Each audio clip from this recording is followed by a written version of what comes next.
So here's what we have on the show. First, we're going to start things off with a Kingsley's Corner with a K, where Mike has some... Wait, Todd. You sound so happy and like we're talking about all these topics. Have you not heard the news today yet? What news? Did Bungie put a TWAB out or something? Well, yeah, we finally know information about the June update. Oh, awesome. Hold on. Let me take a look. Hold on a second. Hold on. Yeah, pull it up. Oh, yeah, see. Uh-huh. I just don't want you to be prepared for when we can talk about it. Shit. Oh, crap. What the... Oh. I mean, you sounded a little too happy to not know that news. What the hell? I think we might have to regroup and have a slightly different show tonight. How did I not see this today? Okay, I'm a little off kilter here. We're going to have to revamp things, guys. So I know you guys brought topics tonight to talk about, but we might have to table that, I guess.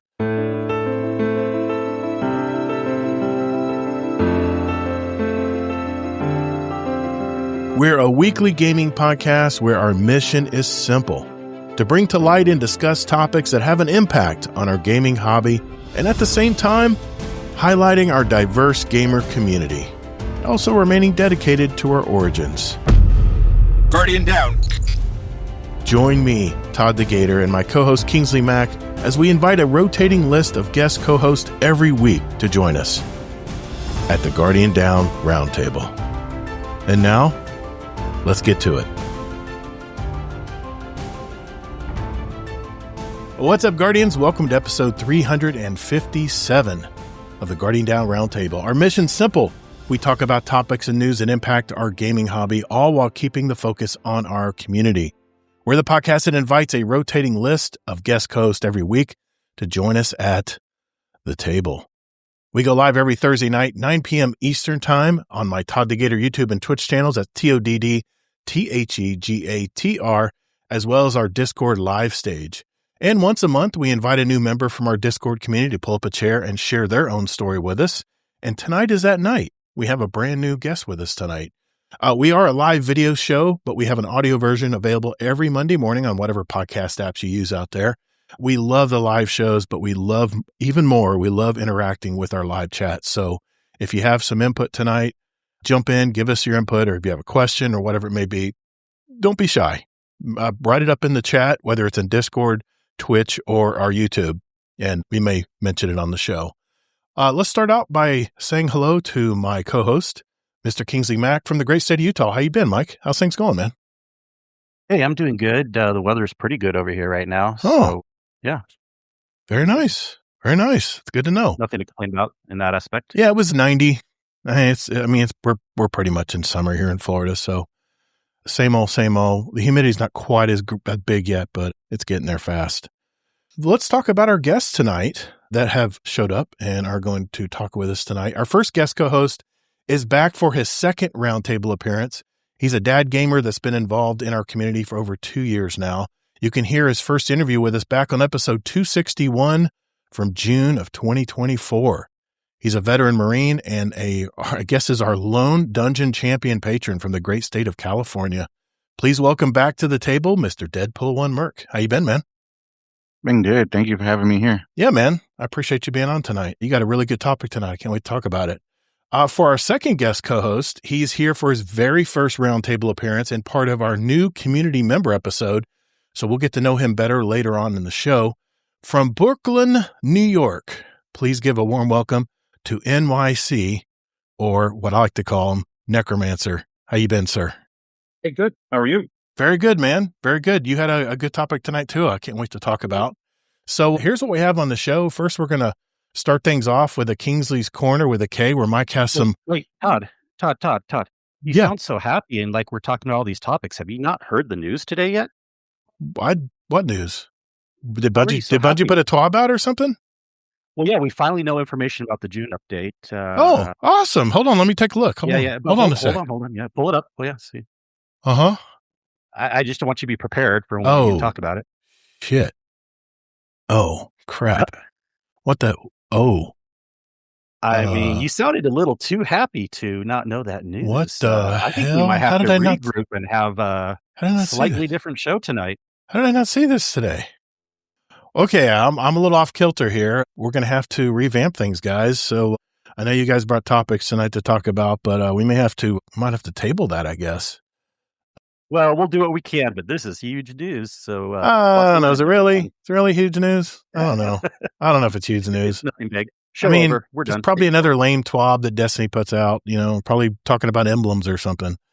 Anyway, yes, of course. I know the news. We had a whole show lined up for you guys tonight. And that got thrown out the window because Bungie dropped a frickin' bomb on us. And that's going to be the bulk of our show tonight. We're going to talk about this article. We're going to mention some things that we heard from some tweets. I got some news from Bloomberg. Paul Tassi spoke up. I mean, I think Data was even teary-eyed in his stream today. So here's what I do want, though. I want to make sure everyone here tonight that's listening or watching our show, especially obviously live, whether it's on YouTube, Discord, or Twitch, we want to hear from you guys. This podcast has always been about our community. So I want to make sure that if you guys have some input, you want to be heard tonight, we have set aside all of our topics to make sure we all talk about this together tonight. So, yeah. And shout out, we have tons of people in the live chat tonight. So it's a big turnout tonight. It really is. I mean, my Lord, is that DS Raven? Between what'd you say? DS? Des Raven's in here? Yeah. Oh my gosh. You just the E. But yeah, shout out Sin's here, wow. And this is just the Discord we have. That's of course, crazy. shout out everyone on Twitch and YouTube. Yeah, definitely. I mean, I know we had, I think we all just need to vent. I think we all need to talk about this. And as much as we want to talk about some of the topics we brought tonight, I spoke with Deadpool. We'll table his topic until he comes back on another show, because it was kind of an evergreen topic. And actually, Necromancer had an idea about Destiny that we might get into later in the show as we speculate. But please, if you guys have input tonight, we want to make sure that we include you guys, include your voice in our chat tonight. So with that, let's roll. Hey Guardians, even though we're now the new Guardian Down Roundtable, all the ways you can contact us are the same. Just go to GuardianDownCast.com, where you can email us, write us a review, send us a voicemail that we might air on the show, by the way, and even listen to past episodes, where you can also search for a particular guest of the show. I use this every week to find past episodes that our guest roundtablers are from, so you can go back and hear them and hear their story. GuardianDownCast.com. What we're going to do tonight is we're going to pull up the article. I'm going to post it on the screen so you guys can see it as well. And we're just going to break it down piece by piece. We're just going to go through the article and then just kind of get feedback on it. What do you think, Kingsley? You think that's probably the best way to do it tonight? It definitely is. I mean, it's a little bit long, but it's not the longest. We've had other ones that we've read that I thought we should have broke down anyways. And then honestly, I mean, maybe there's like a couple small tuning things in the middle. We don't have to read line for line, but you basically have the right idea. Let's just do that, and then we'll take it from there. Yeah, we're just kind of wing it tonight and just go through it. I will say this though, we are going to talk about the huge info dump that we got from Destiny tonight, but we are also going to hear more about our new member tonight, Necromancer. We will get to his interview before we do our catch-up segment tonight, just so you guys know. But we do have a speed run all prepared for him, and of course our patented list of questions and stuff that we're gonna ask him as well tonight. So hang in there if you're wanting to hear Necromancer's story tonight. I can't wait to hear it, by the way. So yeah, let's get into it. I'm going to go ahead and pull it up on the screen, and we'll just break it down piece by piece. I'll pipe it to the. I'm going to pipe it to the Discord too, so you guys can see it as we follow along here. Give me a second here. Let me make sure I get the right setup. While you're doing that, I'm not like burying the lead or anything here, but like something I found really interesting is that this did not leak out earlier. I'm amazed. And of course, a lot of us are upset that we didn't hear the news sooner, but the point that it never leaked. Now I did, and I have much respect. I was watching a video article today from Tassi, among other people. He said he actually knew about this for a while, but he didn't feel like it was right to leak the story. He wanted Bungie to let, you know, and so, but if he knew, it doesn't mean he was the only one that knew. Yeah. So I'm kind of surprised it didn't leak earlier. Yeah, I was very surprised that he decided not to break. I'm sure his integrity would be out the door as a journalist, so I'm sure he couldn't say anything. But it's kind of what he said after that's got me a little unnerved. But let's get into the article. Get into all of it, yeah. Yeah, let's get into the article first here. Let me go ahead and draw it up here. Here we go, and I will pipe it to the. There we go. There it is for everyone to see. And here we go. Destiny 2, every end is a new beginning. For almost 12 years, we have had the joy and honor to explore the Destiny universe with you all. Through all the ups and downs, surprises and triumphs, building Destiny alongside our players has been a monumental privilege. While our love for Destiny 2 has not changed, it has become clear that after the final shape, we have reached the time for our shared worlds and Destiny to live beyond Destiny 2. As our focus turns towards a new beginning for Bungie, we will begin work incubating our next games. To that end, on June 9th, 2026, we will release the final live service content update for Destiny 2 to begin that journey as a studio.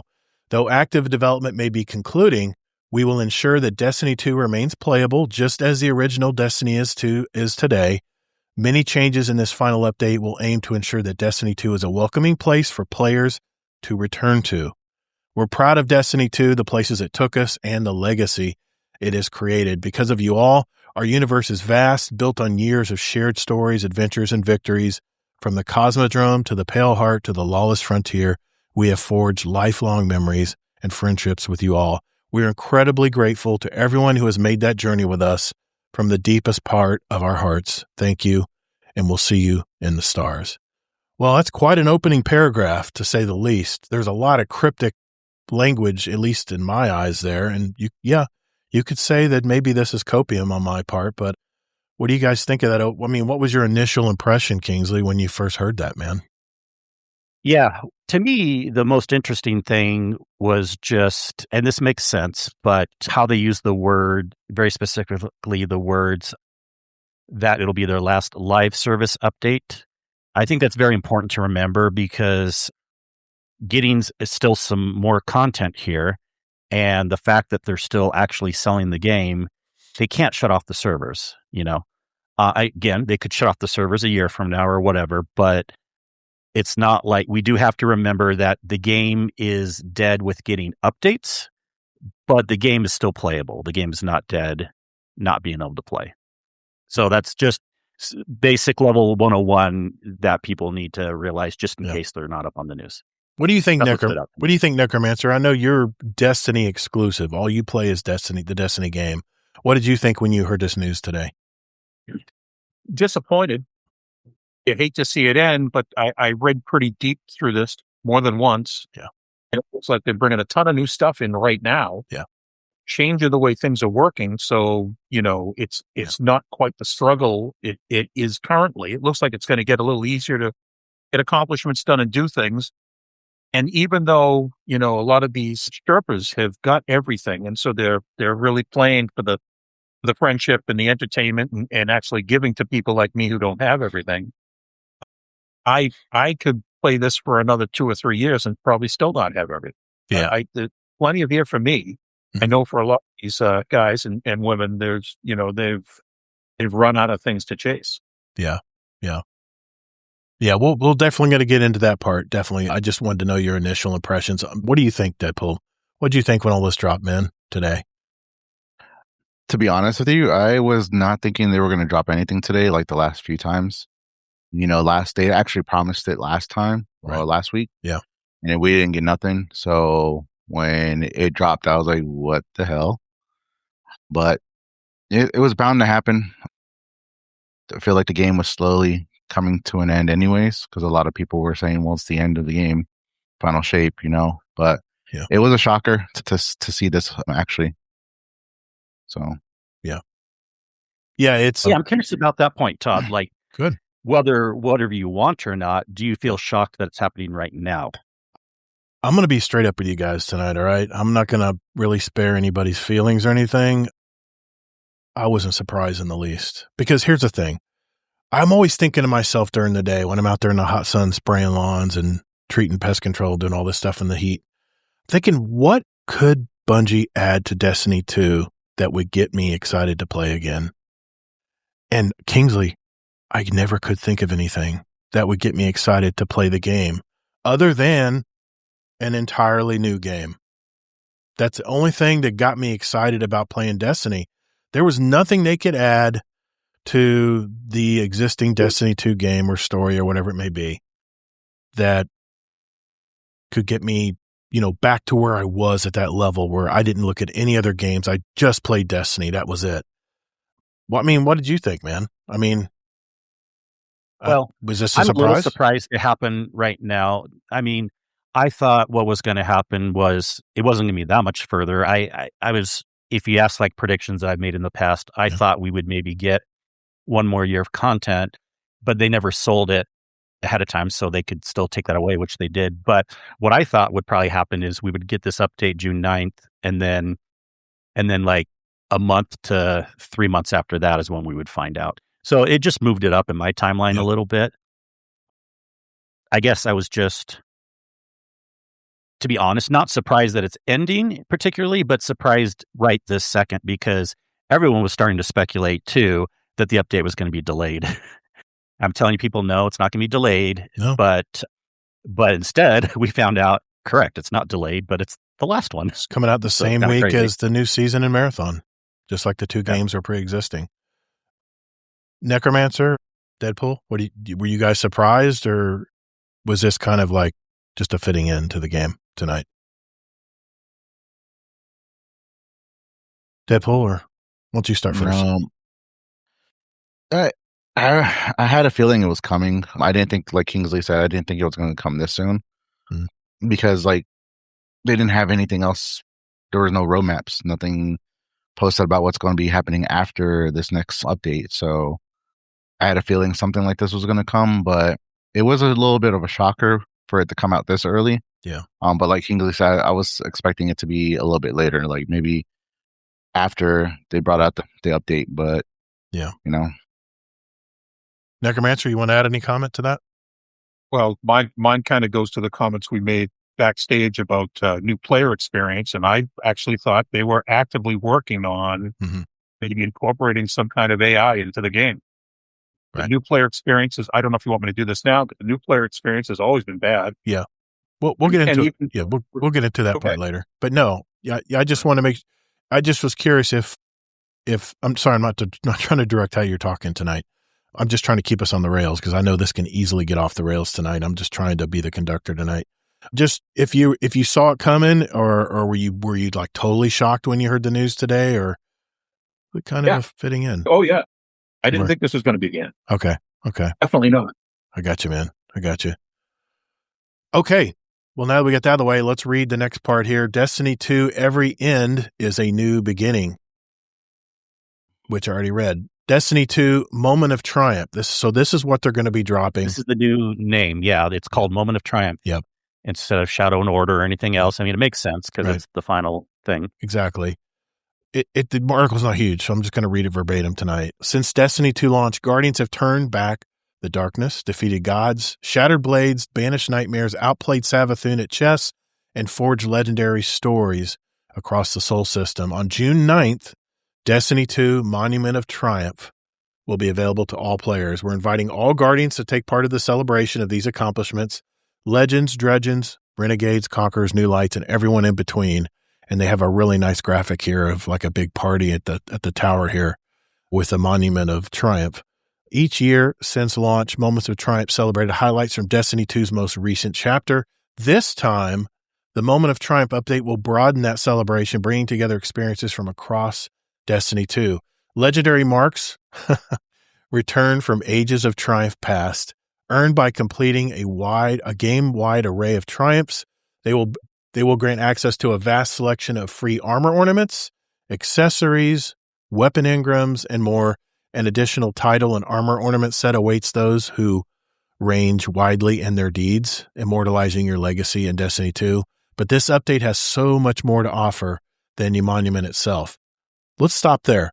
The Monument of Triumph, or I guess it's a Moments of Triumph, kind of. It's like going to be like one of those books, that I remember they had this at the end of Destiny 1. Remember? They had all these books. Yes. That was a lot of fun to me, man, because you know me, man, I love my checklist. I like to check off stuff, and it's done, moving on to the next thing.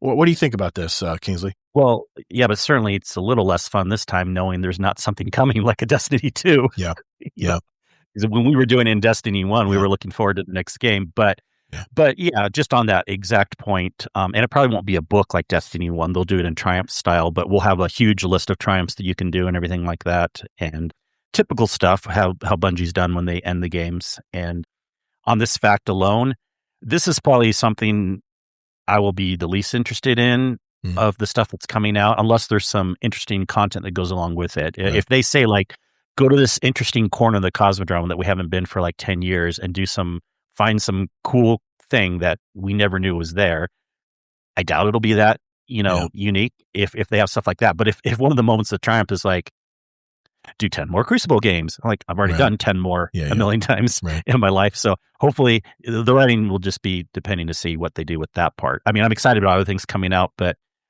hard to say how exciting the triumph part will be. Yeah. Deadpool or Necromancer, if you guys want to jump in anytime, just jump in if you have any comments on this. But are you guys going to participate? Did you guys play Destiny 1?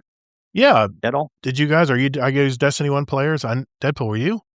Yeah, I've been playing since the beta and alpha. Yeah, me too. How about you, Necromancer? We haven't gotten to your interview yet, but are you a Destiny 1 player? Yeah. No, all D2. There's more here than I can handle. Okay. So the reason why I was just wondering is if, remembering kind of what those moments of triumph were like in Destiny 1. I remember that. It was those books and everything like that, and then you just had it just gave you like repetitive stuff. Like I already did like 30 matches of Crucible, and then you got to do more, and then I remember those days. They had different books within books. It's crazy. But it kept you entertained until Destiny 2. Yeah. I mean, all right, I don't know if you guys can remember, but I was there during the Rise of Iron, that whole year where Destiny Bungie didn't say anything to us about what was coming. I feel Des Raven said it best. It kind of gives everybody solace here because we know it's the end. We know there's not going to be a Destiny 3, at least not right away. And if anything, I'm going to do the book because I have something I can jump in. I'm getting rewarded for it, rewarded for my time involved. But the main thing is I'm going to be able to just take my time. There's going to be zero FOMO this time around. We're not going to worry about, it's not going to be disappearing, in 9 weeks. It's going to be gone. I can literally swap around and play Arc Raiders. I've just picked up Diablo 4. I just picked up Division 2. I can now rotate and play whatever I feel like playing every night, knowing that monument, whatever the Monument of Triumphs, I guess they call it, I know that's going to be there waiting for me. And that's the thing I love about video games, man, especially games like this, where you can just whittle away at things as you feel like doing them. Now, I may not want to run 30 games of Crucible, but I can play 2 tonight. And then I'll jump over and play Arc Raiders. I'll go run a couple runs in Arc Raiders and be done with it for the night. But it gives us, the way they're doing this, we do have that solace where we can cherish the last moments of Destiny content. And I think it's going to be bittersweet to me because I'm going to actually sit there and just enjoy myself playing the content, whatever they're going to be bringing here. And we're going to talk about what they're going to be bringing here in a minute. But it just feels different this time. And remember, I've always been talking about in past shows how Sony's up there in the control room. They're looking down on the studio and they're saying, what's going on down there? Are they panicking? What's going on? I honestly think what Sony did is they said, pack your shit. This is over. We're closing it down. Whatever project you've been working on, whatever we've paid people to create, you have so many weeks to get it together, get it finalized, and we're going to throw it all in this update. And it's a lot of stuff, man. There's a lot of wish list stuff in here that people have been wanting for a long time. But that's kind of the how I pictured all of this when I heard this news today. I think Sony just said, listen, we're cutting it right here. Whatever you were working on, get it finished up and get it out the door, because we're done. We're done with Destiny 2 development. We're moving on to something else. So I'll get into what I think is going to happen to Bungie later, but anybody want to comment on that part of it? I'm trying to look at chat too while we're doing this. Good on that. Deadpool or Necromancer? Sure. Yeah, sure. I think Pete Parsons is going to come back and buy it. You talked about that in the chat. Yeah, I'll mention that. I'll mention that later.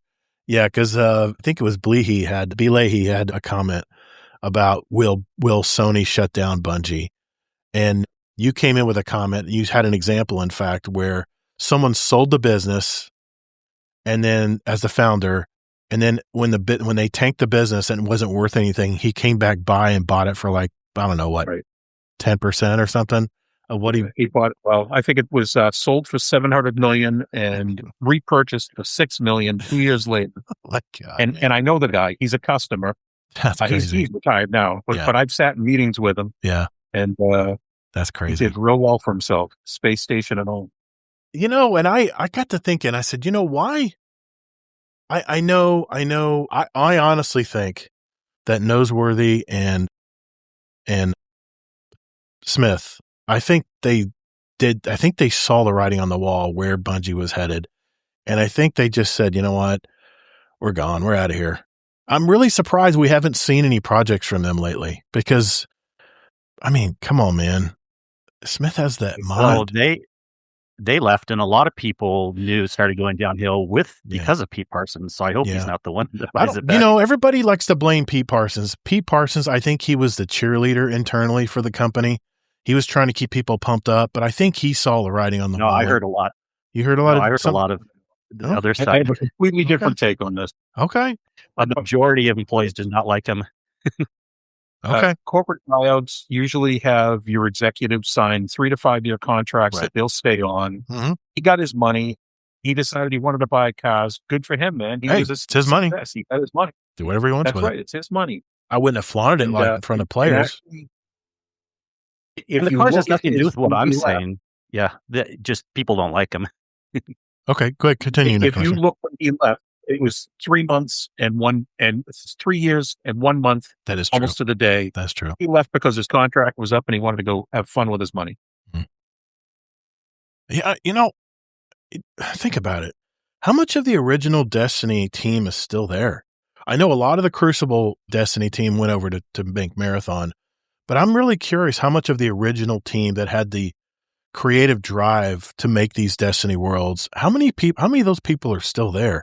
I mean, they fired like senior artists and people have been there a long time. And I'm just wondering who was left to pick up the pieces for the game. EMG came back, and today on X.com, all he did was post the news. He made no comments. Yeah, he went the corporate line. That's fine. I mean, he could be an easy target right now for people's hate on what's going on. So that was probably a smart move on his part to stay pretty neutral on things. It was probably a smart move there on his part. So I don't know, man. My wheels are spinning today, just trying to figure out, what is really going on here. But I really think Sony just said, listen, we're done. Sony's done. I mean, the Destiny 2 story is done. I mean, I really would have liked to have seen the Prophecy story end up. I really would have liked to see how they would have tied that up in at least some kind of bow. But we're used to stories being dangled out there and then all of a sudden going in a different direction. I mean, that's Destiny 1, right? We never really knew what the hell was going on in Destiny 1, and we're jerked into this other direction with Destiny 2 when it came out. And, Luke Smith was like, listen, we're here for the long haul. It's Destiny 2. It's a totally new story. I don't know. I'm just kind of conflicted on this whole thing. Yeah. Well, now that you're bringing up that thing, you keep saying you think Sony made the decision, and they probably did just because they're the main management right now. Right. But I can pretty much guarantee this would have happened even if Sony didn't buy out Bungie. Yeah. And maybe it wouldn't have happened on the exact same timeline, but I blame Sony for a lot of things, and I still think they shouldn't have bought Bungie and they got hoodwinked. But But at the same time, they probably would have happened anyways. Again, Pete Parsons was really running it downhill. Right. And I think he saw the writing on the wall too. He's like, I better get out before it's too late. Sell it while it still looks hot, you know? I mean, I have no ill will against those guys. I mean, other than that, it just seemed like, to me, Bungie didn't have a plan. And I almost with all the silence we've had over the past few months, I keep thinking in the back of my head, who's running the show over there? Who's running the show? Because this is being managed so poorly right now. And, well, now we know why. Because Sony pretty much said, listen, we're shutting it down. Mum's the word. Better not hear any leaks about this. And let's finish your projects. Finish your work that's on your table and then turn it in. And that's what we're rolling with.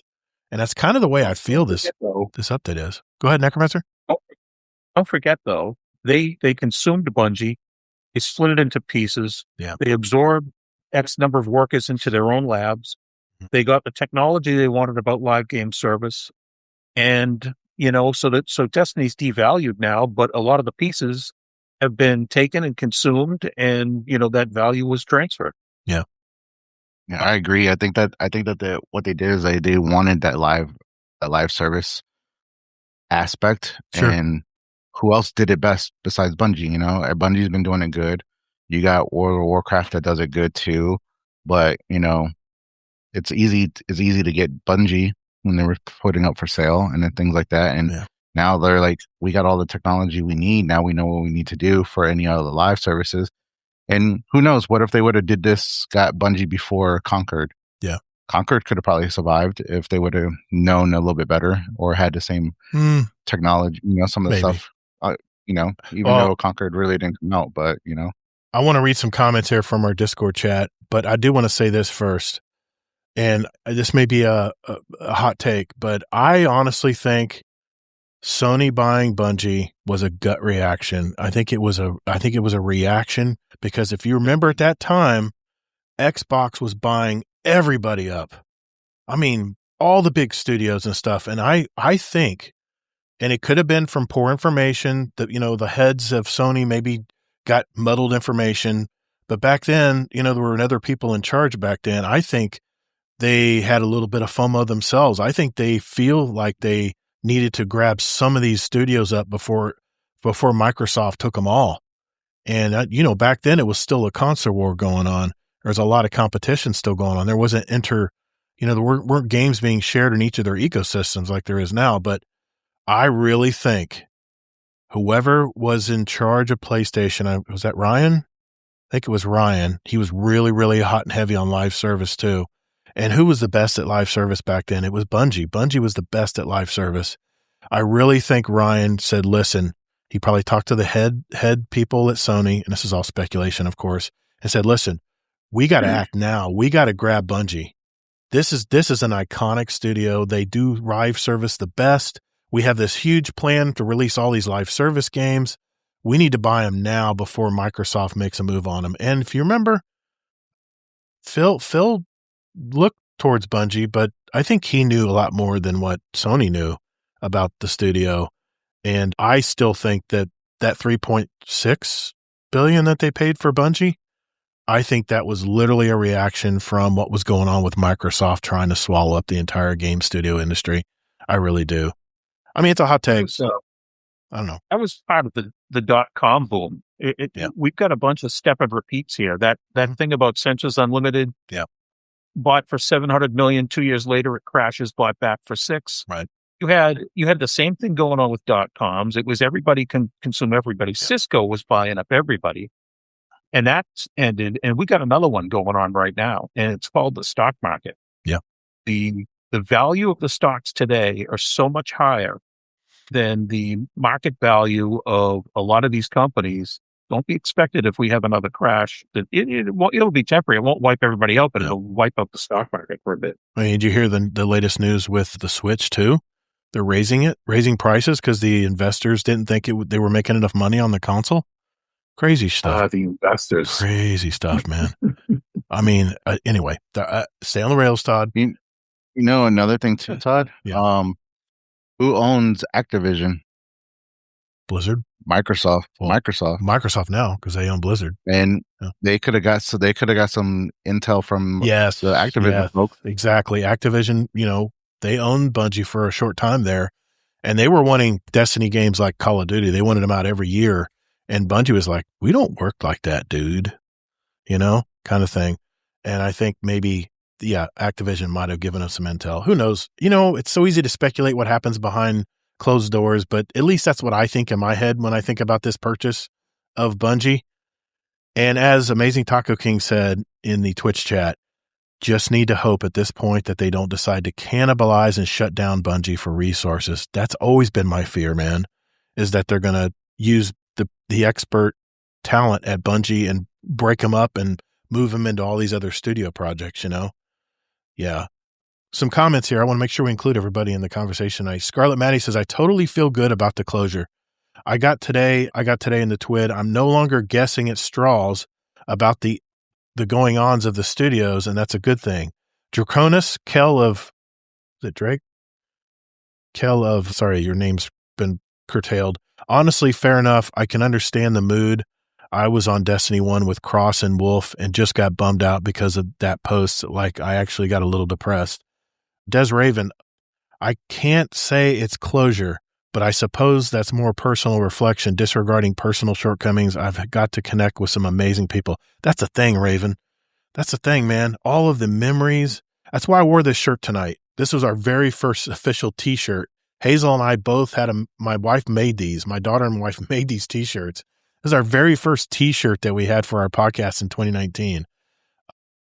I do think it's dramatic to shutter Destiny up entirely when it's made them so much money and is a huge creative resource. The Ghost icon is iconic. I've got more to say on that later in the show, Scarlett. HD Tech, I guess since we know it's better than nothing, but still doesn't make it easier. Started playing this game when I got out of service in 2015. I know it was Destiny 1, but you get the idea. Didn't have the first kid until 2017, so this game has been in my life longer than my oldest kid. Zombie Pops, I told my wife the news, and she almost sounded happy. My wife did too. My wife did too. When I told her tonight, I said, Destiny's ending. She goes, really? I'm like, what do you mean, really? Let's see, who else? My wife didn't. She didn't? Well, your wife plays the game. She plays the game.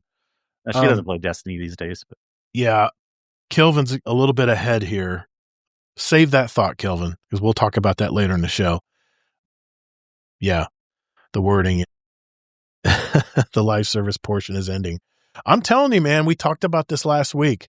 I don't know if live service gaming model is going to be here in 10 years. I really don't know, man. It will. It'll just be less. Okay. I think maybe it'll be modified. Maybe it'll be partially live service, like updates and content and maybe a little FOMO in there. I don't know, man. I think it's going to roll like fads. You know how every so often the kids are changing fashions. Like now some of these kids are wearing things that people wore in the 60s or, even earlier. So it's a fad. It's gonna trend. So right now we're so used to the live service games, and it's gonna go back to the old formats where one and done, and then they're gonna get bored of the one and dones, and then it's gonna go right back to another cycle. I think it'll come back when AI gets more heavily involved. Yeah. Yeah. But I want to hear your idea later. The fad part. Yeah. With the fad part, it's not like live service is totally going to go away or totally be. Yeah. There will always be some because you will always have things that want monthly subscriptions. So games like World of Warcraft aren't going away. Other monthly subscription things, it'll just be a lot less. I can't see like every single game like Diablo, Division 2, Warframe, WoW, all these games ending. Like maybe a few more of them might, but like it's not like it's all going to go away. Yeah. Yeah. No, I agree. It's not going to all go away, but it'll get to less. Yeah. Rodimus says the ultimate issue is no one likes change. Change will happen no matter what. Yeah. I've learned to accept change. I like. You have? No, I'm getting better. Okay. I'm getting better. I'm getting better at it. Kingsley knows my rating habit. Change. Hello, Guardians. This is Notorious One, and you're listening to Guardian Down Roundtable.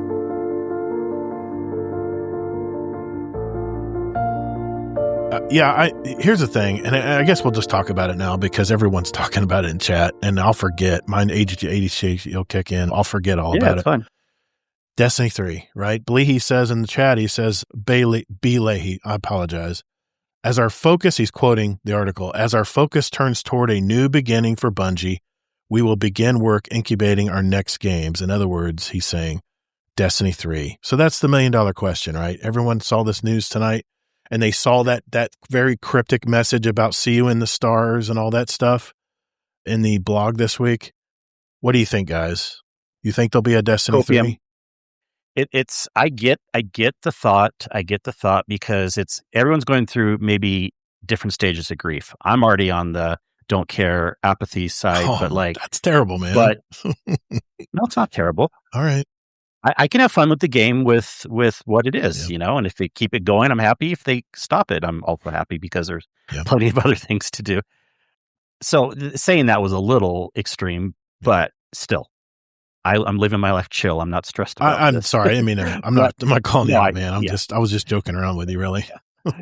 I get it. But like a lot of people are like that are still like really sad or depressed or like, oh, Destiny 3, but like, you have some talking points against that. I do too. I don't know how we want to start on this. Well, Kilvin says, what do you guys think the odds are of a Destiny 3 development being announced within the next year? I agree with Kingsley here and Necromancer. 0. I don't think we're going to hear about a Destiny 3 until maybe 2028 Game Awards or Summer Games Fest at the end as a big teaser. All right, I'm going to give you my take first, and you guys can just say what you want after I say my take. Yeah, we'll have our take. So go for it, Todd.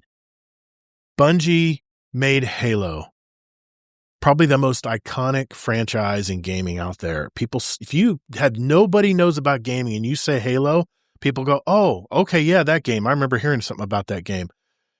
Destiny is going to be the next Halo, and yes, I understand Halo's not in the best picture. They're not in the best place right now, but remember, it's not the same studio making Halo today. I honestly think there will be a Destiny 3. Say I'm full of copium, I don't care. I saw that message as being cryptic and saying that, listen, we can't say anything right now, and I there's an article from Bloomberg. It says that from internal knowledge and feedback from people that don't want to be named, that right now there is nothing on the plate for a new Destiny game. And they're saying also that right now Bungie is anticipating major layoffs again, and they're trying to pitch all these games, but nothing has been greenlit yet. This is according to Bloomberg today. And then also Paul Tassi said he has an inside source too. I could do that one if you want. That's fine. So Tassi, just like how he had the inside source so that it was going to get shut down, but he didn't say anything. Right. When people started immediately saying, "Oh, but Destiny 3 will get announced soon," right? Some people are even speculating that it's going to be announced in the June 2nd Sony State of Play. And Tassi's like, no. We know what's coming out with that. I have inside sources. There is no Destiny 3 announcement coming out anytime soon. And in fact, if they are even going to start working on it, they need to hire more people, not fire. And the Bloomberg's confirming that they're probably going to fire people. So there's no way it's anytime soon, unless some other studio gets passed to. Maybe Sony will do that. Sure, whatever. But like as it is right now, there's no chance. And who, I don't know who wrote the TWAB, but they could be maybe hoping, or maybe they're hopeful in their heart that Sony's going to take them by the hand and say, let's make that next Destiny game. But in my opinion, my take is there will be a Destiny 3. It is too iconic a game. And think about, compared to player numbers that everybody goes by today, Bungie blew those player numbers out of the water. We're talking big numbers like what Counter-Strike gets when they release content and stuff. I mean, iconic numbers, and numbers that we don't see from games today. And there's a lot more competition out there today than there used to be as well. But here's the thing, and Rodimus, you hit it. Why must it be a Destiny title name? I don't think it may not be a Destiny titled game, but I think we're going to see another space shooter, opera, Western style game like Destiny in the future. I just don't think they're allowed to say anything right now until I mean, remember we heard speculation that they're already putting stuff together on the board for a Destiny 3?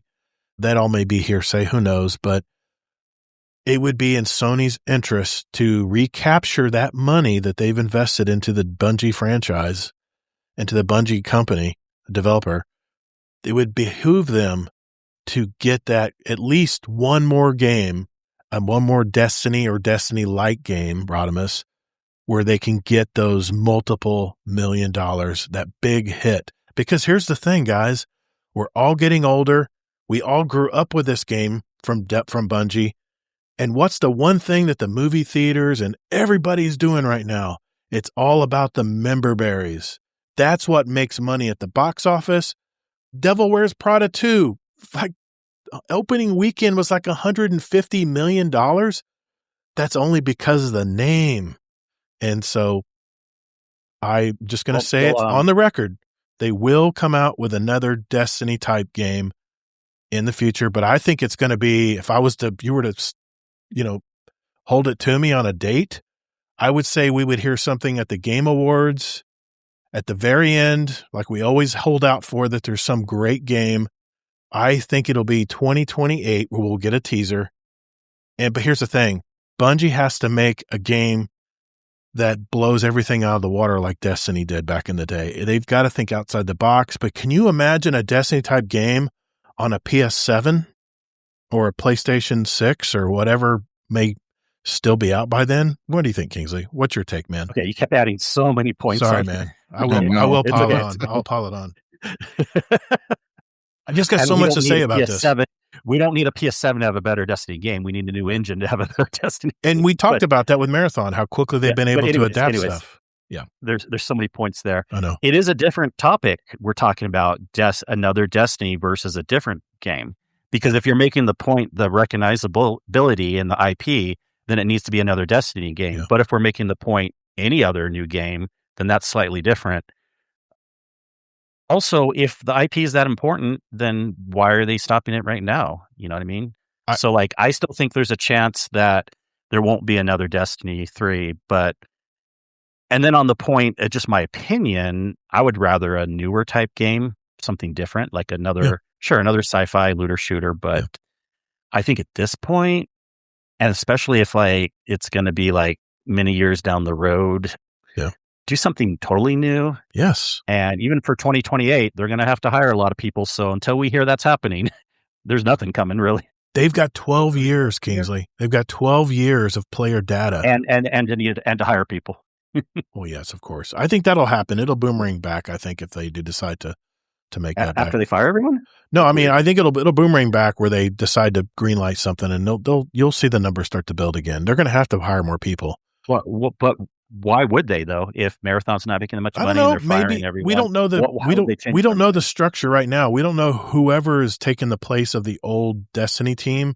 We don't know if they're the right fit right now, and maybe they'll just be, unfortunately, cannon fodder for cuts. And before they decide to greenlight something, but down the road they will. I really think they'll greenlight something eventually, because Sony has to get something back out of Bungie.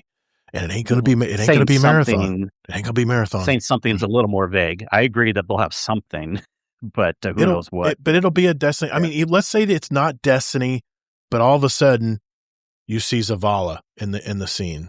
Well, hell, everybody knows who Zavala is. We'll say, holy shit, Zavala, what's he doing here? And then it'll be like, I don't know, it could be called whatever space shooter they come out with. But I mean, I honestly think they should get away from live service. I think they should make a survival shooter, kind of like Arc Raiders is a little bit now. And I know everybody drink. I said Arc Raiders again, but I'm really loving that aspect of Arc Raiders right now, is because you go into this world and all the enemies can kick your ass if you do not pay attention. And I think that's what. Well, it won't be like Arc Raiders if they're not doing live service, because that's live service. Well, I understand that, but I think, like I said last week, I think they need to make a game, sell a game, make their money, maybe do a DLC drop like they did in the olden days. But this live service model, I don't think is sustainable, man. We are too voracious in our appetites for these companies to keep up with all of these cutscenes. Diablo, Division, Warframe, it's sustainable. Okay. Maybe I'm wrong. Fantasy. Maybe I'm wrong. Final Fantasy, yeah. I think Necromancer was trying to talk. I want to make sure he got his 2 cents in. Yeah. Again, we all have different perspectives. Yes. I think they've already written here that they're incubating other games. So that could be hopeful. That could be hopeful speak. Like I said, nothing's been greenlit, according to inside sources. Yeah. Yeah, but read it for what it is. They're going to try something else. Yep. They're still selling Destiny 2. Mm-hmm. There's going to be a new Game Pass. So that's going to sit and operate. It just won't be live service anymore. Right. And depending on the success of their next new, as yet not named as of yet games, they may revisit Destiny 2 because look at the IP there. Look at how big the worlds are. Yeah. Why would you abandon that? And that was my thing about Destiny 3 all this time. You've got all of this IP. You've got this huge game size. Why are you going to go and start from scratch and build a new one? I don't think that's ever going to happen. Mm-hmm.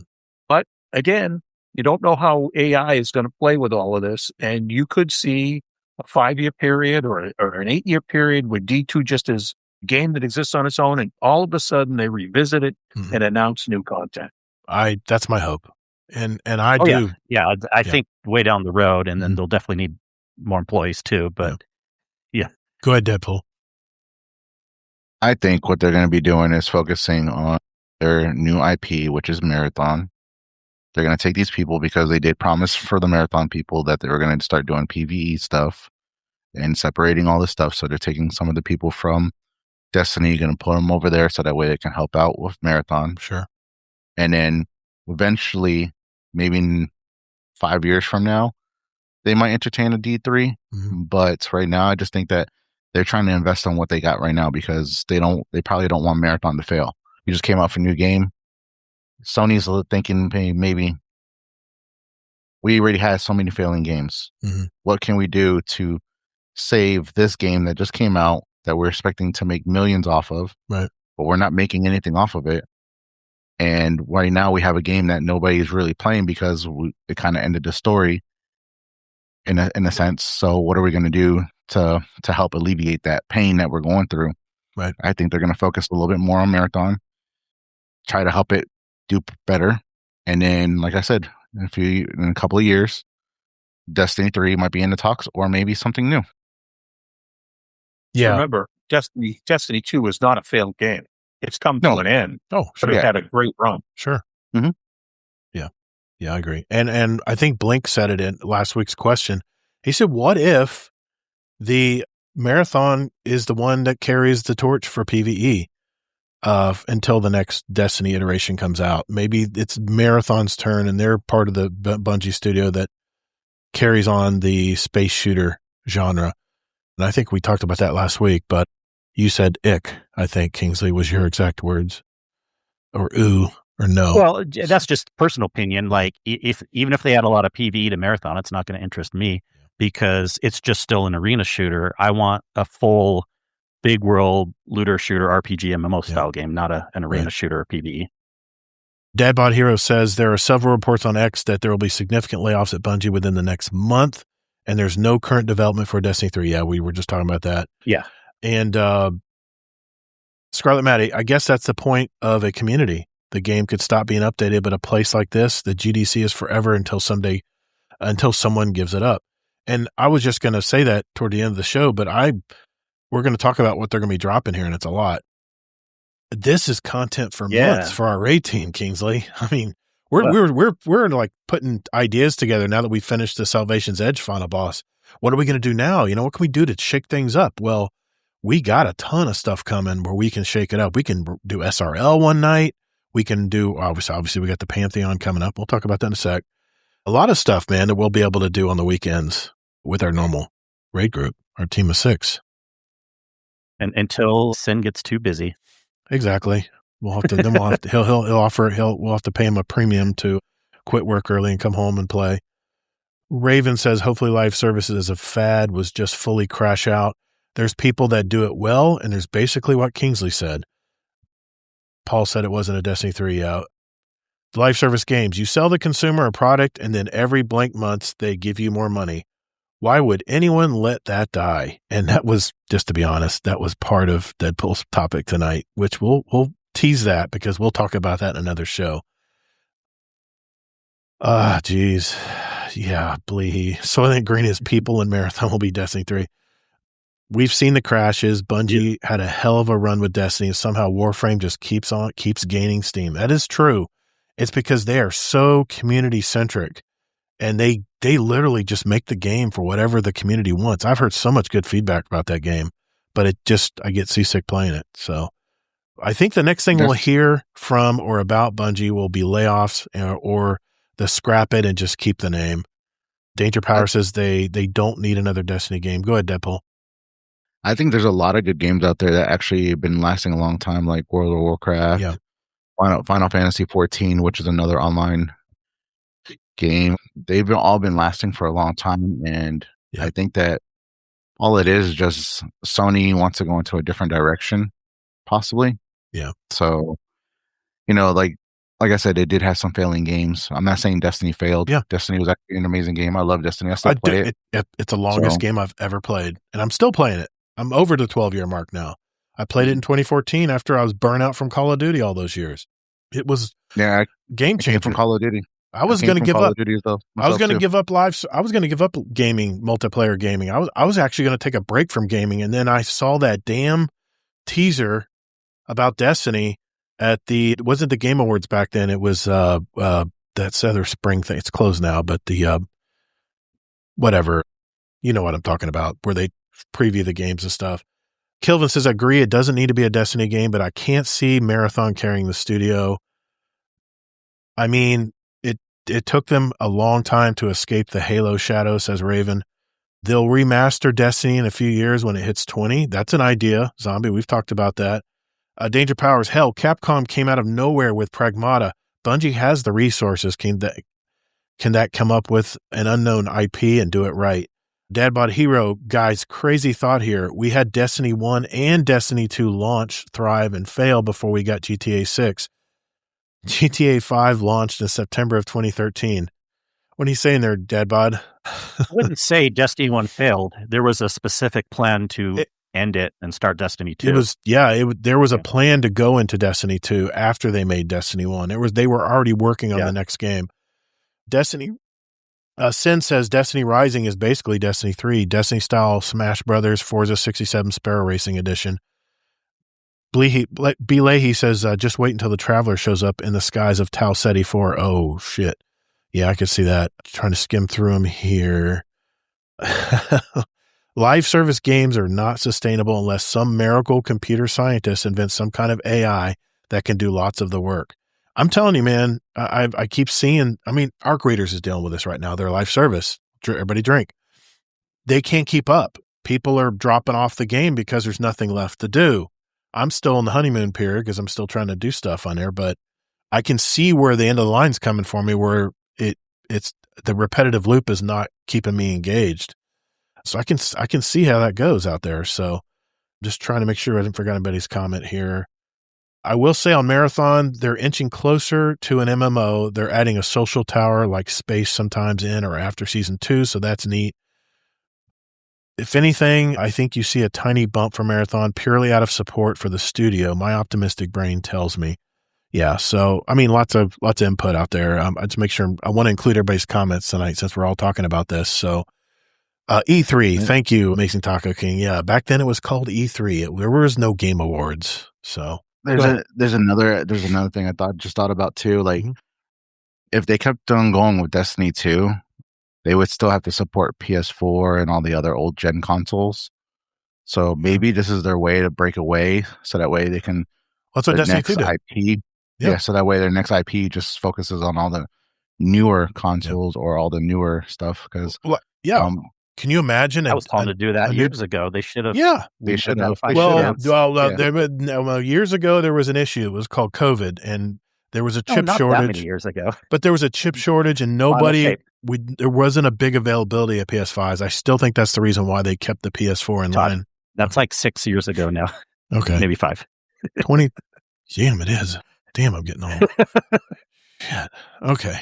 All right, so let's talk about what Bungie is actually bringing with this big drop, right? Let's get into it. Recovering Soul. We've been embracing the mission of making this update feel meaningful, looking back at the many requests that players have shared with us over the years while finding ways to bring some of them to life. And now on June 9th, we're aiming to deliver a collection of love letters to players across all activity types within Destiny 2. Although many were intended for future releases, we wanted to make sure you had them in this update. I mean, that just gets me excited reading that sentence. Our goal is to ensure Destiny 2 can be a place you come back to and feel rewarded no matter what you play, while also having enough variety and activities to fill your mood for a given play session. Whether you're looking to play competitively, slay a god or two, or just spend time exploring the destinations. That's me. There will be something for you. Below, you'll find a laundry list of features and bullets, but expect further blog breakdowns to give a full picture. And of course, a few surprises you will find out on launch day 2. Thank you for not telling us everything that's going to be in the game. Okay, story-wise, the Monument of Triumph will deliver small character beats to leave the story and characters in interesting places, touching on themes across Destiny. I do like that they're trying to tie a knot in some of the character arcs. That I'm happy to hear. We encourage reading and exploring to find all of the Easter eggs, callbacks, reveals, and love for those lore hounds out there. And you can see the director's back and a much cleaner look too. I mean, it looks really, really good here. And all the portal activity and all the activities are right there at the bottom, nice and convenient. So that's really nice how they did that. What'd you say, Kingsley? Yeah, no, I was just saying, it looks amazing, right? Yeah. And I'm excited about the Easter egg thing. Like, there's a little bit. So they are saying there's going to be a little, I mean, it could just be like a little 2-minute thing. Someone's like, oh yeah, we found out there's a collectible underneath this one tree, but still, at least there's some things. We'll see on that. Now this is, why is Nessus all red? No, I'm just kidding. I don't know. I think that's what they probably have. It's probably highlighted because if you look to the left, there's gotcha. Yeah, that makes so sense. I think it might be just highlighted so that way they can. But it does look good, right? It Does does. everyone kind of like Looks this? very clear. Yeah. Yep. The question is, will Lawless Frontier have shared revives? Maybe I can play it. All right. Sorry. Bitter feelings. That is funny, though. We have embraced the player feedback, and the director and portal and newly refreshed director returns. It's its rightful place as the center of activities in D2. Thank you, because I don't want to remember the portal. All portal activities are still available. Just look at the bottom. Pantheon 2.0. Oh, boy. Kingsley got excited after hearing that, I bet. Not necessarily. No? Okay. You don't listen to me anymore. I don't know. Maybe I wasn't. A new Pantheon is coming as a permanent addition with fresh slate of bosses to challenge and overcome. June 9th, the first slate of bosses becomes available with 2 activities, each featuring a unique roster of bosses. Then June 13th, you notice this isn't a full week. It's like scattered. We're calling the Gauntlet, the full lineup of boss encounters in a single activity. That's the Pantheon pretty much. June 16th, encounter rotations begin. Players can attempt featured single boss encounters for rewards. So, Pantheon, you said you weren't excited about that. Kingsley, explain. Well, no, I didn't say that either. I just said I wasn't all excited like you thought I was. Okay.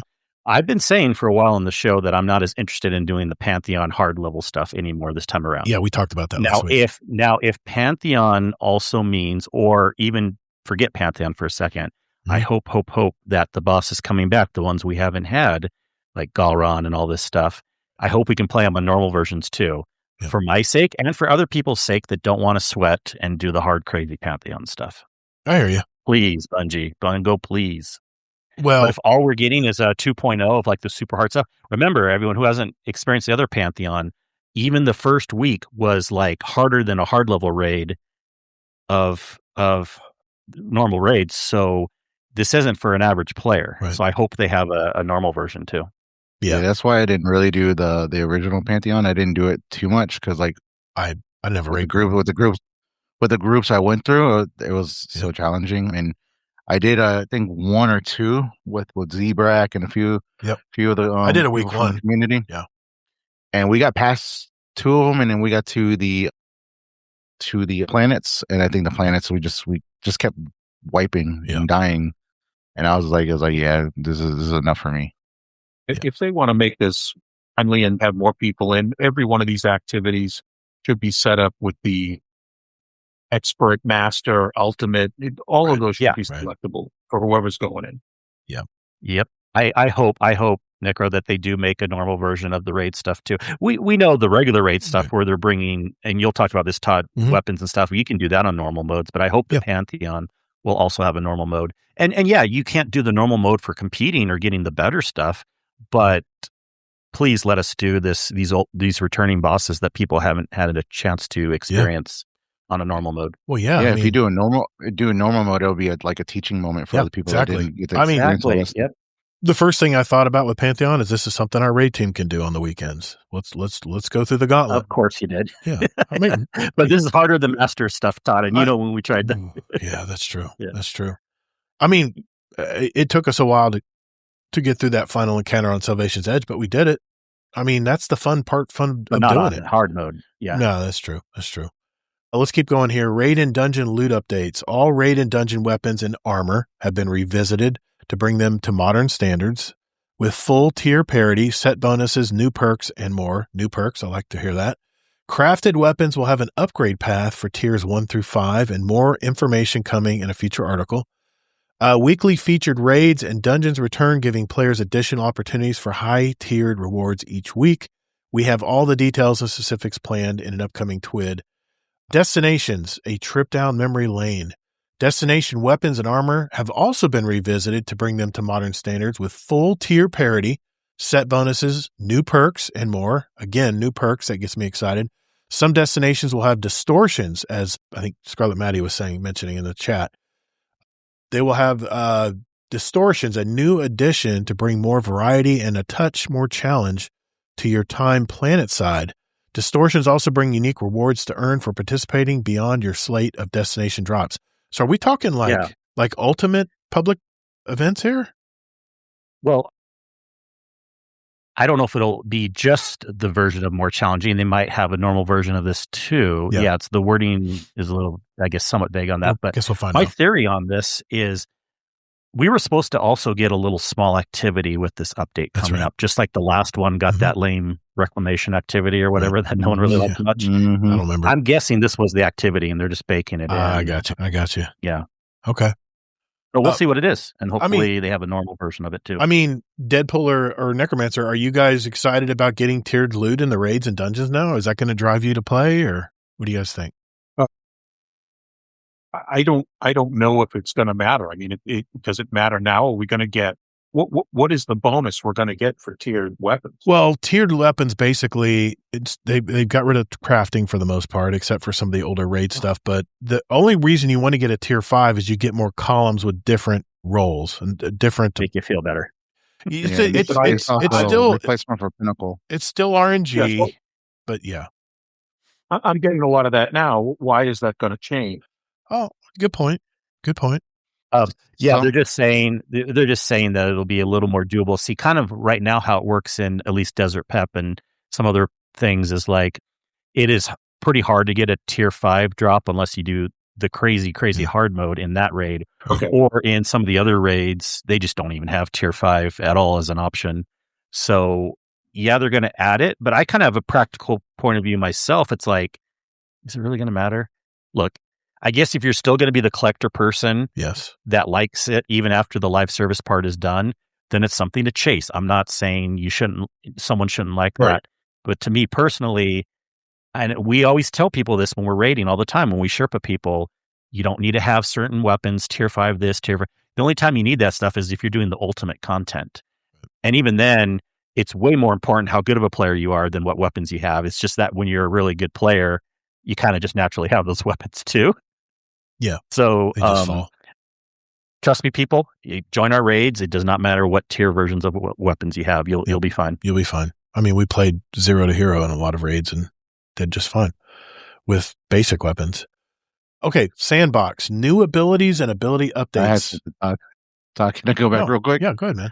Yeah. So I think with the tier stuff for the raids and dungeons, I think it's going to bring a little bit more build crafting. So you're going to be able to experience different types of traits and aspects on your weapons. So it might bring a little bit difference and then might make the weapons feel a little bit different from the old and original ones. Right. So I think that's what some people might go after. Yeah. So like you'll be able to pair up different aspects. I agree. However you want to. I do that on some of my builds. I think that's what's going to do for some of the people that collect and go after them. So like I know if for Volta Glass, my favorite hand cannon, I would definitely go for that if it was a tier 5 and had 3 perks. Yeah. That would be cool. Yeah. You know, because then I could change it out and do different things. So that's one thing I would think it would be good. This whole distortions thing, I don't know if it's gonna bring anything good or anything like that. I think that what they should have did was actually focus on making you know how like we have the public events and stuff like that. If they would have just kept them going harder, like when you do the when you get it to the harder version, just make it harder and make it even, you know, destroying us and making it more challenging, like it was when it first came out. I like that would be something cool. I like multiple tier public events where every level you get higher, the more better you could possibly get to drop. I like that kind of stuff. If everybody's game, let's go again. We'll see if we can keep it going here. You know. Okay, let's talk about the sandbox. We got new abilities and ability updates. There are going to be new aspects. Solar Hunter is going to get an aspect called Crack Shot, and Void Warlock Soul Siphon. I got excited when I heard Siphon. Solar Titan Shield Burst.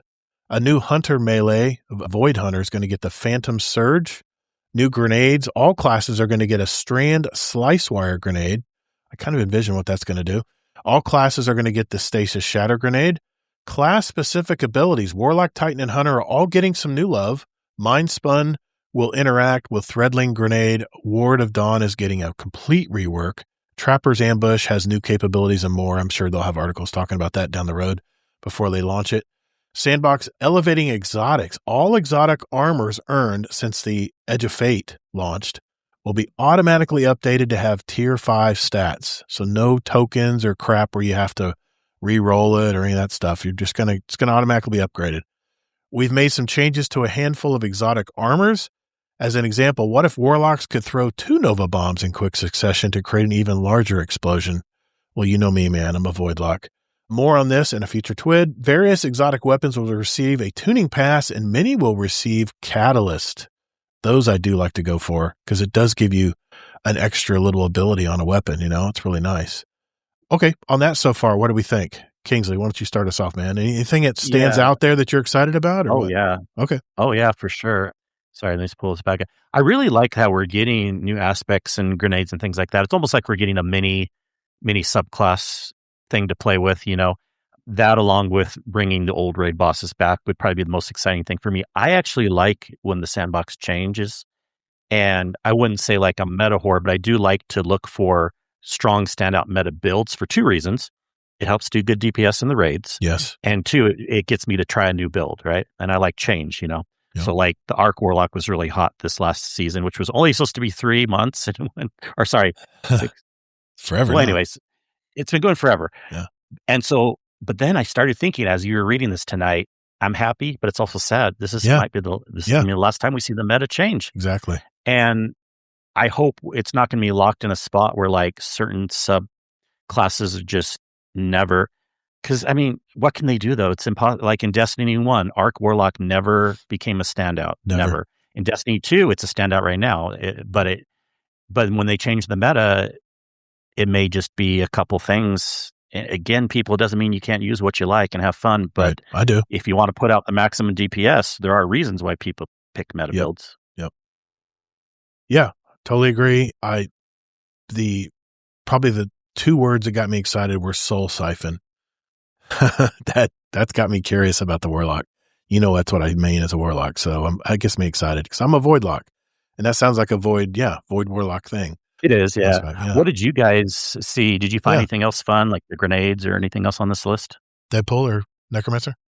The Strand Slice Wire grenade makes me think of something like the Predator, you know, that net that they throw on you and it like pulls in and like digs into your skin and it cuts you in pieces.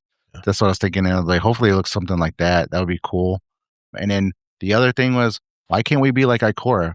Throw a Nova Bomb and then all of a sudden do Arc ability right after the next. You know, she can do that. Why can't we do that? I don't know if we're going to see that. Might be too late to get you know, but that would be cool though, right? Yeah. Throw a Nova Bomb and next thing you know, she's doing your Jesus beam. Yeah. You get excited, Necromancer, over this? Are you? I'm actually amazed by everything we're getting. There's a lot of stuff It is a here. lot. And if this game's coming out of live service Yes. and yet they're pumping this amount of stuff into it for us, it gives plenty of new things for people to try, set up and use. I think it's great. We're going to be busy for a while. That's for sure. I mean, we're going Yeah, out, they we're were going kind out of with a bang. saying.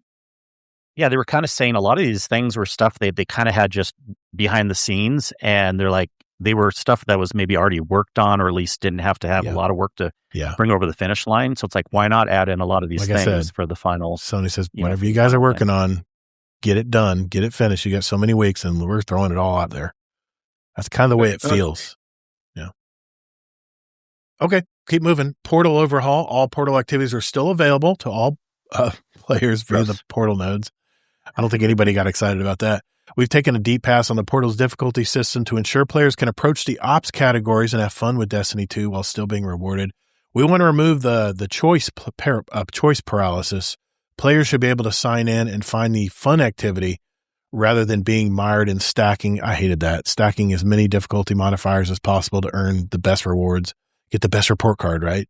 We're expanding our weapon offerings within Portal activities. That's good news. Each experience, solo ops, fireteam ops, arena ops, pinnacle ops, crucible ops, and gambit ops will offer a different pool to earn. We're also updating armors across the Portal with new art and set bonuses and some reprisals too, while adding an exclusive armor to competitive Crucible. Onslaught and Crawls, Contest of Elders, and the Coil have received balanced passes on difficulty and length. All three activities will once again feature escalating difficulty over time rather than starting from the highest difficulty from the beginning. Onslaught has been rebalanced to remove revive tokens and get you more scrap more often to bring back that feeling of building up defenses over time. I might try that. Shax maxing has returned. I have no idea what that means. A few weapons will also be making a return, only available through Onslaught. Contest of Elders has been reduced from 4 laps down to 3 to help the activity flow a little bit better. Crucible playlist, private matchers, and balance. This sounded fun to me. We have 3 new game modes coming to the Crucible, one entering our playlist rotation and 2 more available in private matches. The one coming to the main playlist is called Arena. It's a gunplay centric with some old school Bungie PvP vibes. I'm thinking it's going to be that special ammo thing that they did at the end of. Remember, everyone was using sidearms because the special ammo was falling. I don't know. We'll see.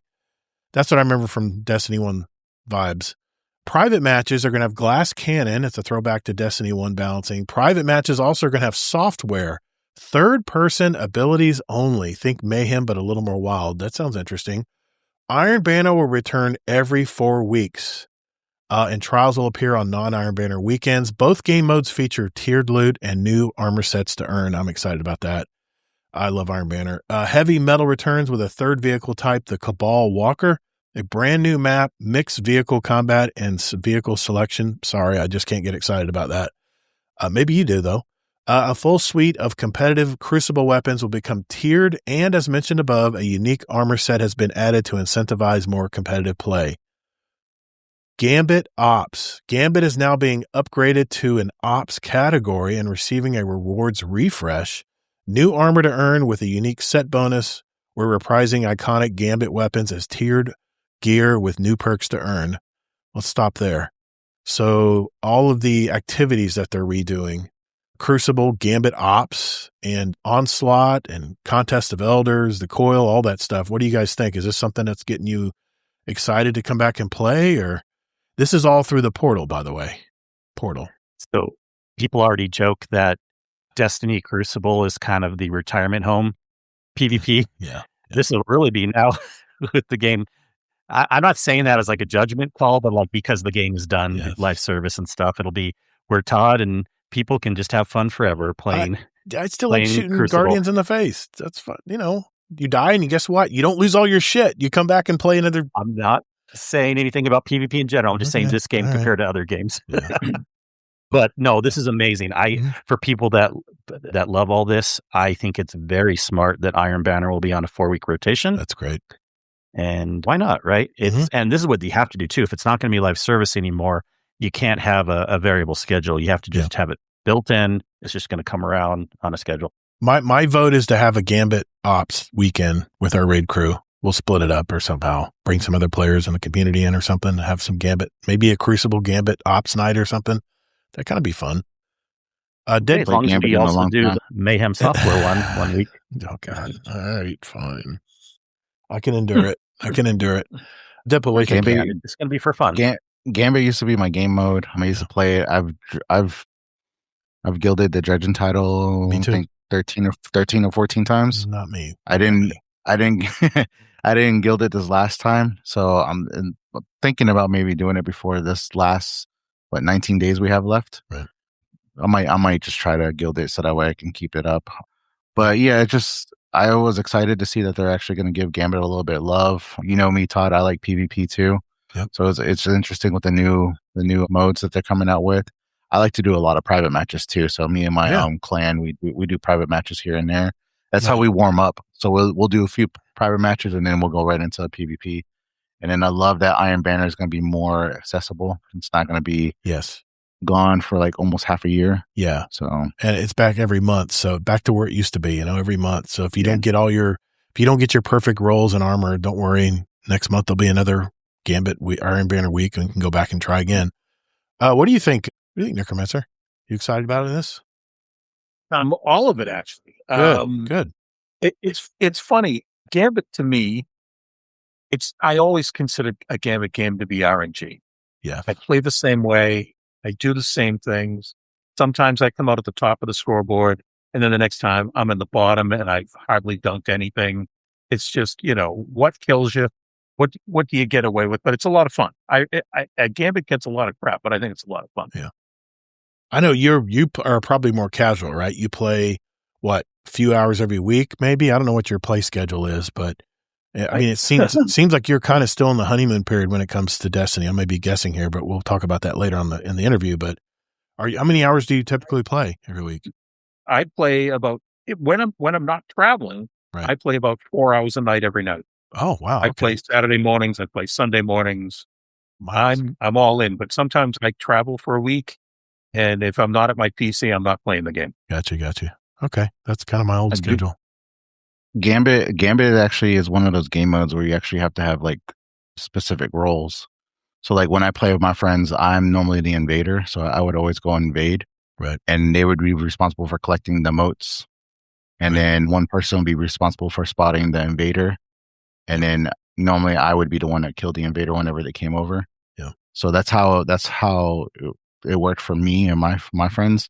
The moment I did not invade and I started letting somebody else invade, that's when I noticed we would start losing matches. Yeah. And I'm not trying to toot my own horn and say I'm really good at it, but just sometimes some people they don't get the concept of why you invade, why you don't invade. Like my friend Pip, who's actually in my best friend, actually Pip, he's in chat. Nice. He is a great and amazing teammate. He's actually very supportive, and anytime there's something that might be slacking or something like that, right? He picks up the weight.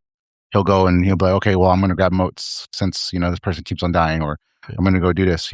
Do something different. So it's like you just got to go with a team, and everybody has to have their little roles. So is it me, or were you kind of hoping that Gambit Prime was going to be back a little bit? Because I love Gambit Prime because everybody had their job that they had to do, their role, and they got benefits. They got little game hacks for what their role was. I mean, I like playing Sentry with the gear. Yeah, the gear. Yeah, the gear helped you out. So I remember there was one set of gear that you were able to carry 20 motes. Yeah. That was the collector. Yeah, collector, and then you had I forget what the invader one was. The invader had really good, you had resistance. You had a little more resistance, I think, when you invaded. You also could see a little bit better, more X-ray vision, I think. And then, but that's the funny thing, is the Sentry could spot the invader and mark him. I love doing that, man. I'd mark him right away and everybody would pounce on him. We get some really good games going. But even if it wasn't armor, Deadpool, what if we just said, hey, I'm going to take the collector icon chip this time, before the match starts. And all of a sudden those are the powers you're given. You can collect 20 motes instead of 15. That kind of thing was fun, man. I was really hoping they would do something with Gambit because I remember the Gambit Prime days. That was so much fun. So Yeah, it was a lot of fun, Prime, but when they took it away, I know a lot of people were mad when they took Prime away.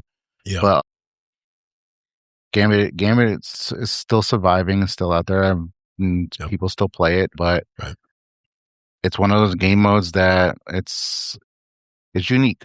Yeah, it's very unique. I'm going to stop recording just for drop in. Yeah, go ahead. All of my Gambit is solo.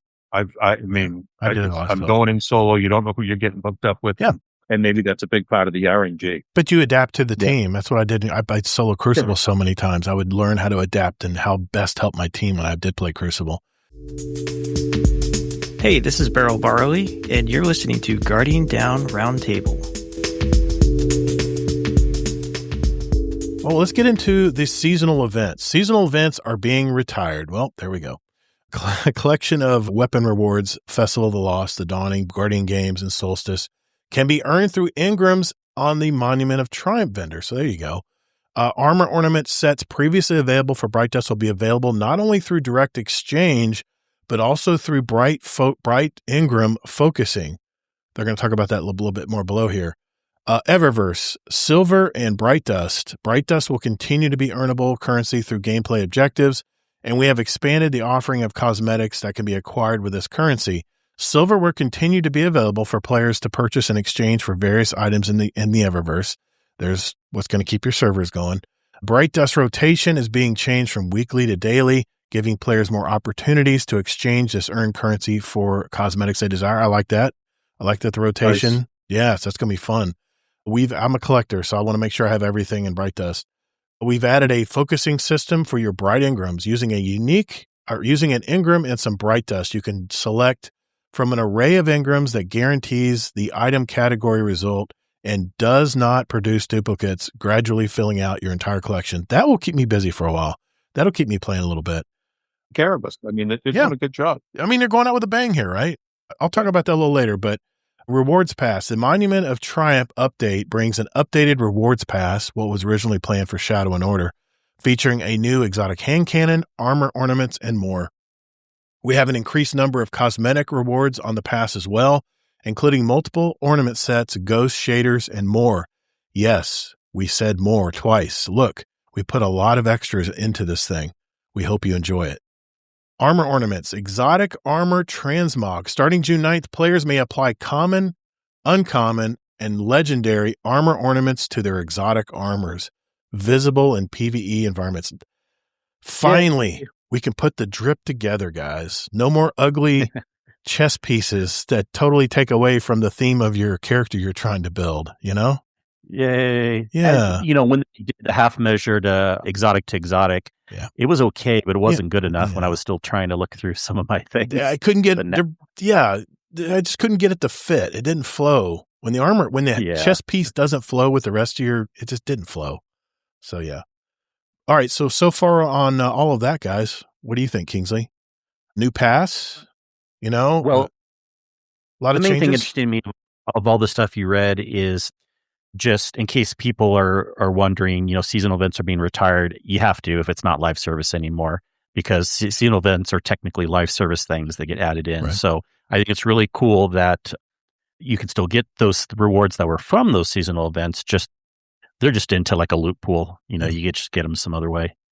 But for me, the main thing out of all that is what I already mentioned, being able to transmog any armor on your exotic. That's going to be great. I'm excited about that part, especially for Saturday night raid nights. We'll put different things together. Deadpool, what do you think, man? Pretty exciting? May? What? Yeah, sounds good to me. I'm looking forward to the hand cannon. I love hand cannons. Yeah. So hopefully it's a good hand cannon. I just want to see how it is. Ornaments, I love the fact that we're going to be able to transmog the exotic armor with pretty much anything. Yeah, that's going to be cool. I love how I do a lot of my stuff. So I just take my stuff and I just try to match it as best as I can. But for me, it's just all about the shaders. The shaders are actually what make it better. But other than that, yeah, just everything looks good. I'm ready to see what else is going to be in that reward pass too as well, because me too. It's going to be it's going to be pretty much the last reward pass for real. So like, what is actually going to be in that reward pass? I'm taking you're going to be excited here, NYC? I already am. All I'm sitting here thinking is, the people that work at Bungie didn't make this decision to close this down, Yes. but they've worked their tail off, put in a whole bunch of stuff here at the end. Right. And, it's great. It absolutely is great. My biggest complaint with the game right now is the damn armor. How many different pieces can I hold of the 5 different types? Right. Of every event in the damn game. Right. I mean, I look at my weapons now, and my weapons are dwarfed by all the armor I have. Yeah, that's the problem I'm having. I didn't like that move, but it is what it is.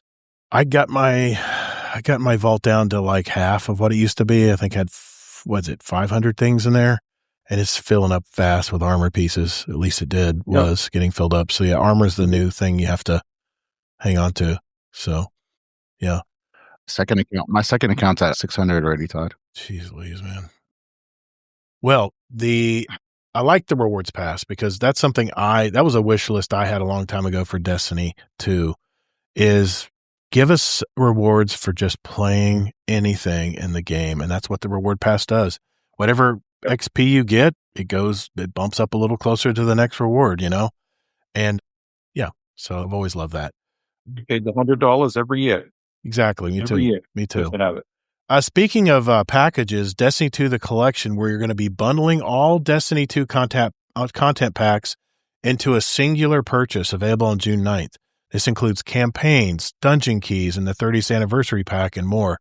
Individual content packs and expansions will also receive permanent markdowns in June. So they're still going to make money. I mean, from people who fall into the game and decide they want to try it out. I mean, yeah. And one more thing, Sparrow Racing League returns. Sparrow Racing League, SRL, returns as a permanent addition, reopening tracks from the original Destiny experience and adding a new space to race opponents on. We've created a new unique weapon set to earn by competing in races. Armor sets return. I love the armor sets. They were always so slick looking.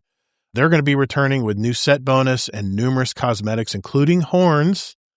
Will be the damn horns. Yes. People's going to be bugging the shit out of me when I'm doing patrols, Be freaking honking their different horns at me. Deal with it. I will. They will be available to earn. I got to admit, that was fun. And we're going to have a full breakdown of SRL in the coming weeks. So it'll probably be in one of the multiple, dev articles that are going to be coming out. We'll be bringing that up next week once we get more of that. Yeah, real quick on that. I mean, some people may not know exactly what this is even though they've heard about it a million times. Mm-hmm. I'm medium excited. I mean, I had a lot of fun in it, but I sometimes feel like people think from the people that are excited that it's coming back, like it's going to be the best thing since sliced bread. And when they see it, they may be like, because this isn't like a true racing game like you're used to with other games, but it's still kind of a fun thing. And what it was is basically like these tracks that are just in these little public area, like world areas, and you would race your Guardians, and you had like little blue beams you could go over to get the speed boost, and then just see who won at the end. And it was almost like Star Wars. You'll have enemies. Yeah. Well, that's right. Yeah, they would shoot at you along the way. The question remains: are they going to put the forklift in the same damn place? That's going to be the question. Of course they are if they're doing the returning maps. I'd be so far ahead of everybody, and then slam! I forgot about the damn forklift, and everyone would blast past me. Of course, you forgot every time. It only took me one time to not forget about it. Oh my god, those are the frustrating days of SRL. But I had a lot of fun doing it. Or when they flip the map, then you were like, yes, oh no, yes, yeah. I remember that too. Yeah, I think people who have not played Destiny 1 are going to really love SRL. I think it'll be a great addition. In fact, you can earn stuff too. Probably have its own track, I'm sure. I hope they fix some of the little bugs. So remember in D1 we had some little bugs where like if you got too close to the edge, your Sparrow sometimes will fly off the map and you like blow up. Yeah, I remember that. Or sometimes like if you're clad into somebody else, they go flying. I feel this was going to be something they were going to add later in whatever. Yeah. Whatever. I think this was a big thing. Mm-hmm. I think this was part of Sony saying, pack it up, put everything out. Let's go. Whatever you built, throw it out. I wonder if the new Sparrow Racing League map is going to be one of the Star Wars ones. Oh, I don't know. Interesting. Yeah. That would be nice. Yeah, I could see that. Okay, one more thing here. They close out They say TWIDs and developer insights through launch. Each week through launch, we'll be diving a bit deeper into each subject through a mix of developer insight articles and in This Week in Destiny updates. We're spreading things out a bit to avoid the massive walls of text and information overload. Thank you for that, by the way, while giving out our teams time to test out last-minute tuning and go through the testing phases. First on our list will be a deeper dive into the return of the director, how we're updating activities across the game, and how we're updating SRL for Destiny 2. This will be followed by a full week of articles dedicated to our weapons sandbox, raid and dungeon updates, and then a week dedicated to armor updates and abilities. After launch, the TWID will continue for a few weeks to keep you informed on any immediate Monument of Triumph news. Once we're through our launch window, our weekly blog entries will be entering a form of hibernation as well. This won't be the end of communications from us by any means. We'll still be keeping in touch with you and sharing community highlights through our website, social media channels, Discord, and other outlets. Once we have more news to share on Destiny, you'll be the first to know. Key piece of information there. Thank you. Destiny 2 has been home for many, many years for us. The unknown can sometimes feel wild, even a bit scary at times, but these opportunities to explore the future are invigorating. That again was a cryptic message for me. As we look ahead, our commitment remains the same to make games you are excited to play. From all of us here at Bungie, we cannot thank you enough for joining us on this journey throughout the Sol system. You'll still find us Starside for years to come. What does that mean? What does that mean, Bungie? That could be nothing if they were just told it to write that way, and then what Bloomberg said, they're firing people next month. Or it could mean we're getting Destiny 3 tomorrow, but I doubt it's either of those, so it's probably, and just don't worry about it. I don't think, there's no way we're getting a new game anytime soon of any type of game. So whatever, we'll get something down the road. And of course, 2028. The sign off, of course, per Audacia ad Astra. Yeah, I think that's what Blackfoot I have a fun question for everyone, and then a PSA for the community, if we're ready. Or do we have any other comments about this? That I'll read some of the comments in the chat, but go ahead, man, jump in. Yeah. So a question I have for everyone here is: think of one thing that you wish they also would have brought back or added or something. For me, because, this is it now. We can't say, please bring one more thing back. No, this is what we're getting, and then it's done. I, of course, would have loved for Wrath of the Machine. I know you've probably heard that from me before. We have every other raid from Destiny 1 except for that raid. It would have been so amazing just to have another huge piece of content in the game. I didn't think it would be happening. I'm not like they should. I mean, I never thought it would anyways, but I'm still sad that now that it's done, we can only experience that in Destiny 1. Right. But you guys, do you have anything you wish they would have added to this update? That I definitely do, but I want to give our guest a chance to answer first. What do you think, Necromancer? Anything you thought you were hoping they would bring? They've done so much here. I would have hoped that they brought back all of the locations that they took out of the game and put in a vault. All of it. Yeah. Yep, that's a popular one. We got Kilvin in the chat, Red Warren Forsaken. Oh yeah, Zombie says Leviathan. Yeah. What about you, Deadpool? I would like a lot of the older strikes, like the brothers. Yes. I would like the brothers. Yeah. I would like the one with Ashamir. I forgot the name of that dungeon. Yeah. I would love them to actually bring back Siva. Actually have the Siva maps. That would be so cool. So that way people that haven't experienced D1 can actually experience what it actually looked like with Siva around and the Siva enemies. And I only did Wrath of the Machine, I think maybe 2 times. But I think that would have been a good one because they brought some of the mechanics from that into the Pale Heart. For the was that one heavy trace rifle? I forget what it's called. Microcosm. They brought back some of the mechanics that were used in that raid in that Windows, which we still got to take you through it, Todd. Yeah. So yeah, I think those are some things I would like. I like the old strikes and some of the old stuff like that.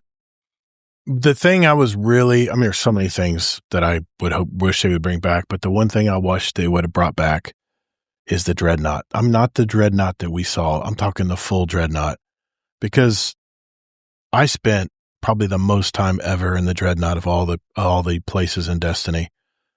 That was my morning ritual, as I jump in and go run and try to find another crystal for today so I can get the swords, you know.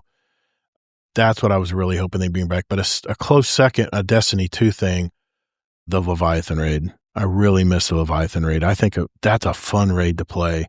And it could get a little tough to teach it, because some of the encounters were a little cerebral. I mean, it took a lot of thinking, and you had to think fast on your feet and stuff. But man, all of the underground places in that damn Leviathan ship, that was a work of art from Destiny, from Bungie, because I mean, I still got lost down below underneath those tunnels underneath it. Still got lost every time. I never could find, the problem is I could never find a landmark, something that said, oh yeah, I remember, now I know where I'm at, because all of it looked the same down there. But somehow people would guide me through where I could get through it, but I'd always get lost down there. I always had to stick with the crowd. You know, the little fans that you'd have to turn off to rush through before they cranked up again. I mean, so many cool things I remember from Leviathan. That would probably be my Destiny 2 wish that they brought back. But lawsuits and, all that stuff probably just complicated and muddied the waters where they couldn't possibly bring it back. Well, and not having time. Dropped. Yeah, we have to remember there's no way we were going to get everything back. No way ever, unfortunately. And so I'm even kind of surprised SRL, like what you said, they probably actually were already working on it for some future thing. And so that's why they were able to add SRL. Yeah. But the fact that they're stopping the game, I mean, we can still play it, but they're stopping building into the game. Mm-hmm. There's no way we could have had everything come back, or else they would have taken another probably year to year and a half with a larger development team than they have now to bring everything back. Right. Because we have to remember, when they took the stuff out too, it was right before they updated the shading engine. So every single thing that they bring back, they have to redo to 75%. Everyone's like, isn't it easy to bring it back? No, they actually have to do a lot of work to bring this stuff back. And they just don't have the time, unfortunately. I hear you, man. And they don't have the staff to do it too. So yeah. Yep, I hear you, man. But yeah, and then I have a PSA for the community.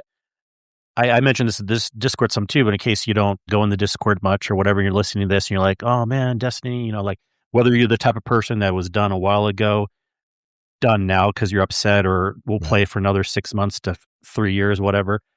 Do remember that stick around in our community, because we're not just a Destiny community, and we have a lot of other games too. And even if a year from now no one is playing Destiny too much, I mean, that doesn't mean that we don't have another place to, be friends with you at, in other games. And we're still going to be doing Destiny raids and stuff all the time, but I do still want people to feel comfortable in the community. We're not just a Destiny community. We're not just another game community. We're both.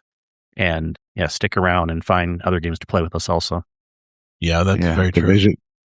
Division 2. Yep. Well, I say I just picked up Diablo. Of course, I'm still playing the game that shall not be named.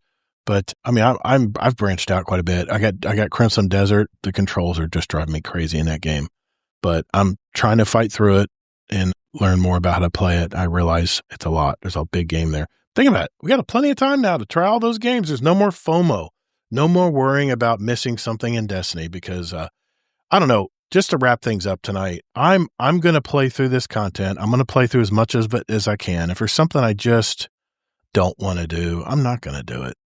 I would like to get the Monuments of Triumph completed and get the title or whatever it may be.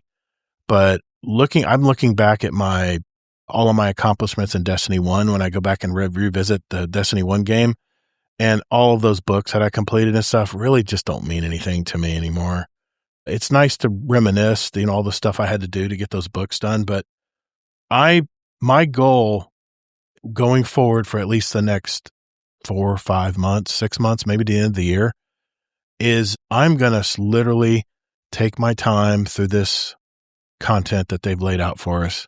And I am just going to reminisce and enjoy my time playing it, because it always seems like when they drop content in Destiny 2, everyone is in a mad dash to get everything done. And for the first time, they're dropping content that we're actually encouraged to take our time and just enjoy it as we play it. And that's the way I'm going to think of Destiny 2 ending.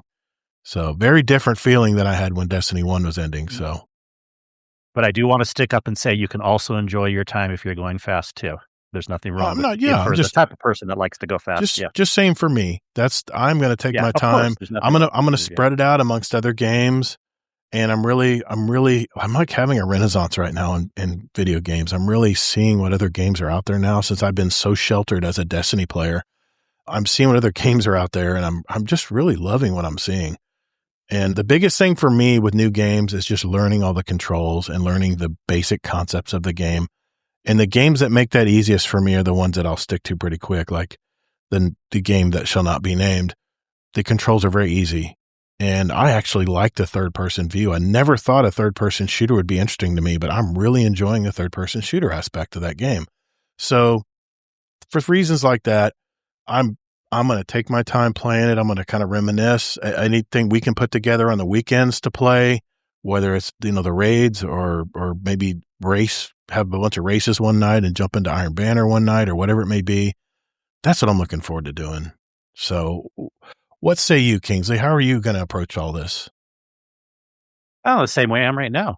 Yeah. That's why this announcement didn't really affect me much. I've always been in a happy state with Destiny between when times were good, where everyone say it was good, times where I played it a lot, times where I play it less. I'm always at a point where I'm happy with what I'm doing because I don't stress. Even when other people think there's FOMO, it's not FOMO to me because I play it how I like it. And with this coming out, I think what's going to happen is like normal. I'll check it out on day one and see what fun solo things there are to do right away, and then see the raid stuff and, go into it from time to time, and then probably still just play other games for the most part, like I'm already doing right now. And then, but still hopefully have weekly raid groups. Yeah. NYC, I think I know what your answer is going to be, but what are you going to do with all this content? You're probably going to enjoy it, right? Going here. Common theme. 3-5 months a year, I'm not going to get through all this content, and I'm still going to play 4 hours a night every time I'm home. Because if you look at the whole world of Destiny 2, I don't know, maybe I've done 60% of it. Mm-hmm. I'm also the guy that does the bounties all the time and the Vanguard wish list, whatever that is now. My man. So I'm still doing that stuff, and I finally just got back into Presage, right, which I hadn't run in a couple of years, and finally got to solo it again. And so that's pretty cool. That was the first thing I ever soloed, and it gets hot in that basement real fast. I hear you, man.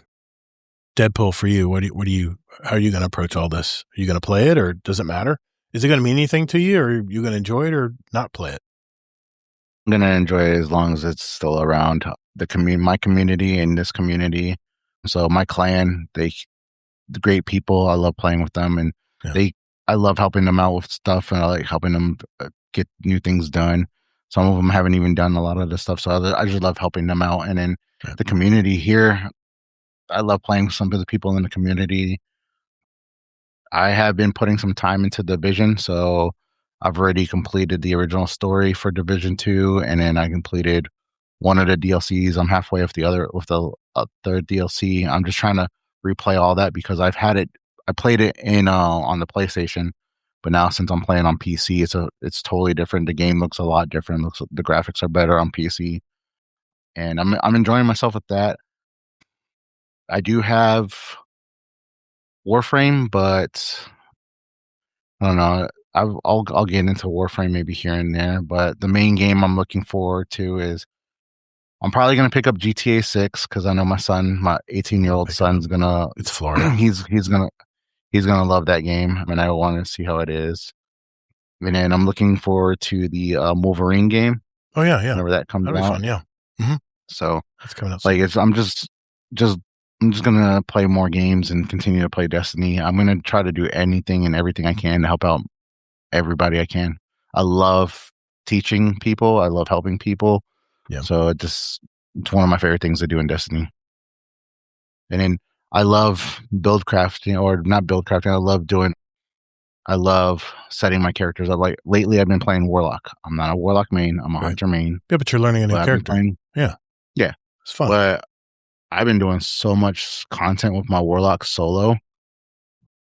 Things that I've done solo on my Hunter, and it's like, I feel like very squishy on the Hunter, but with the Warlock, I just feel like, I don't know, it's a different ball game. Like I can do a lot more. So cool. Yeah, because of all the buddies, it's a little too easy. Yeah. Yeah. My Arc buddy and my Solar buddy. We're about to go over to our interview segment. Any final words, Kingsley? Anything else we want to talk about here? We kind of know what's coming. I mean, there's going to be articles next week. I'm sure we'll break those down as they come out.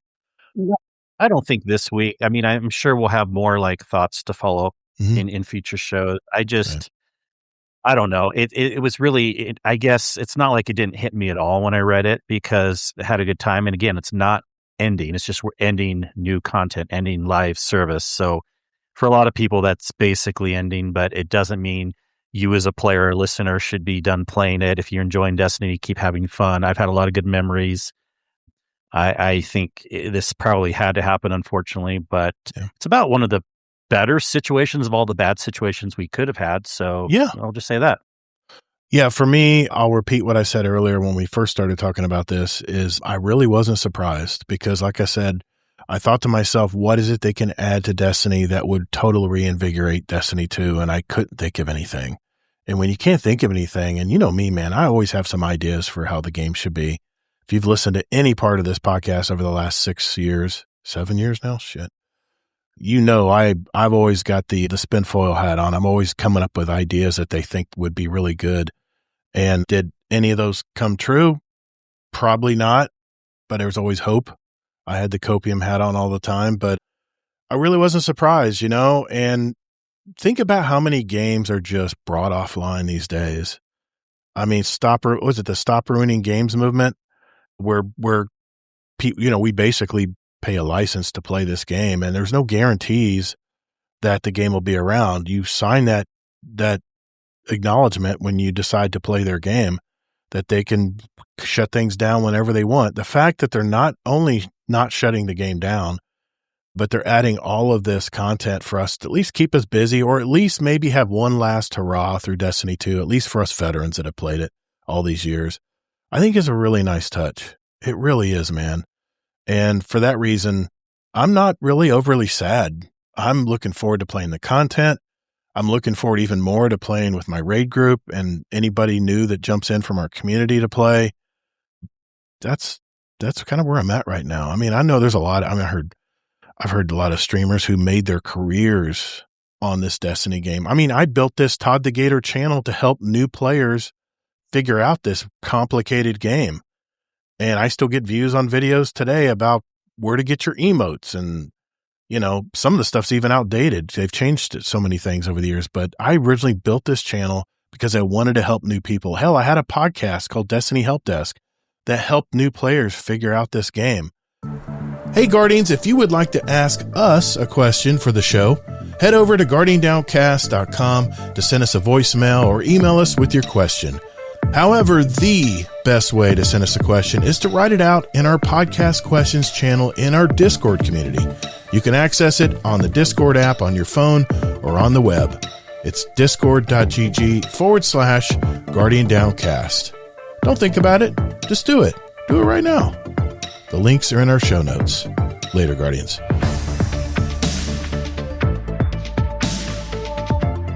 But one thing I did want to mention before we go to the interview is just an idea, if Bungie or anybody who works for Bungie or Sony is listening, there was an idea that you mentioned, Necromancer, and I'll have to cut you short on getting too far down the weeds here, but I wanted you to mention it tonight because I never had thought about this idea.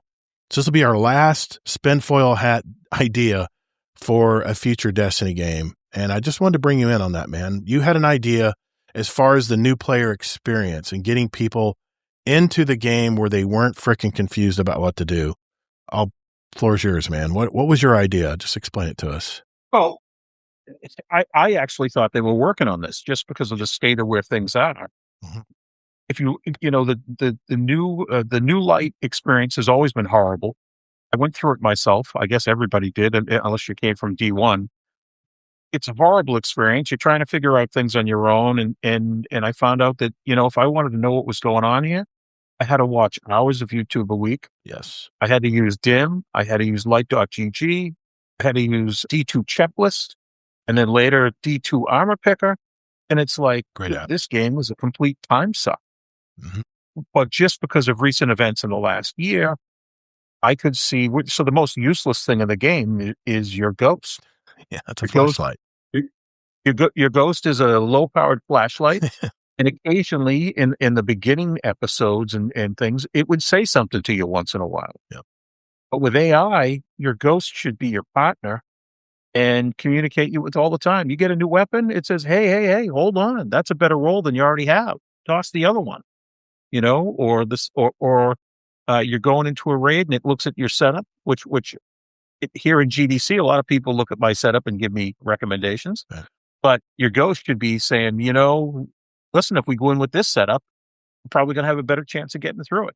Maybe you should add an aspect here, Guardian. Let's look at the aspects. What is one that looks familiar to you that you might help you in this raid? Yeah, things like that. Right. And I think it should be selectable for anybody, where it's always on. It's only on when you're apparently stuck and not getting to the goal and things like that. And I really thought they were already working on this. And I thought that would make a huge difference for the masses. You got to tell me what you told me in the pregame, in the pre-show chat about what you deleted in the game. And it's going to make all of us veterans shudder. Good God. When I first came into the game, I don't remember what the vault size was, but it was filling up fast. And I collect multiple copies because I didn't know what to do. And I had some number of yellow weapons. And I had no clue as to what they were. And so when my vault filled up, it's like, well, I only got a few of these. They're probably not that good. And I deleted them all just to get vault space. Now you can reroll. Obviously, you can get them back from the collections, but back, I don't know if that was possible. Yeah. That made me shudder. Not every exotic. There's no exotics you have to craft. Yeah. Mm-hmm. Yeah, that was crazy when you told me that. I'm like, yeah, if the ghost would have said, hey, wait, before you delete that weapon, do you know what you have there? I mean, I honestly think I never thought about this. I just want to make sure I at least brushed on this topic tonight since you're with us tonight. Why not integrate AI into that little golden orb that sticks around you all the time and have it mention things based on what actions you're playing in the game, right? Nobody could leave the game because they couldn't figure it out. Because they've got their own ghost who's supposed to be their buddy, their partner, helping them out at every step. Yeah. Do I like using all of those third-party apps? No, I don't. Yeah. But it's a matter of survival. You got to get into these things. Yeah.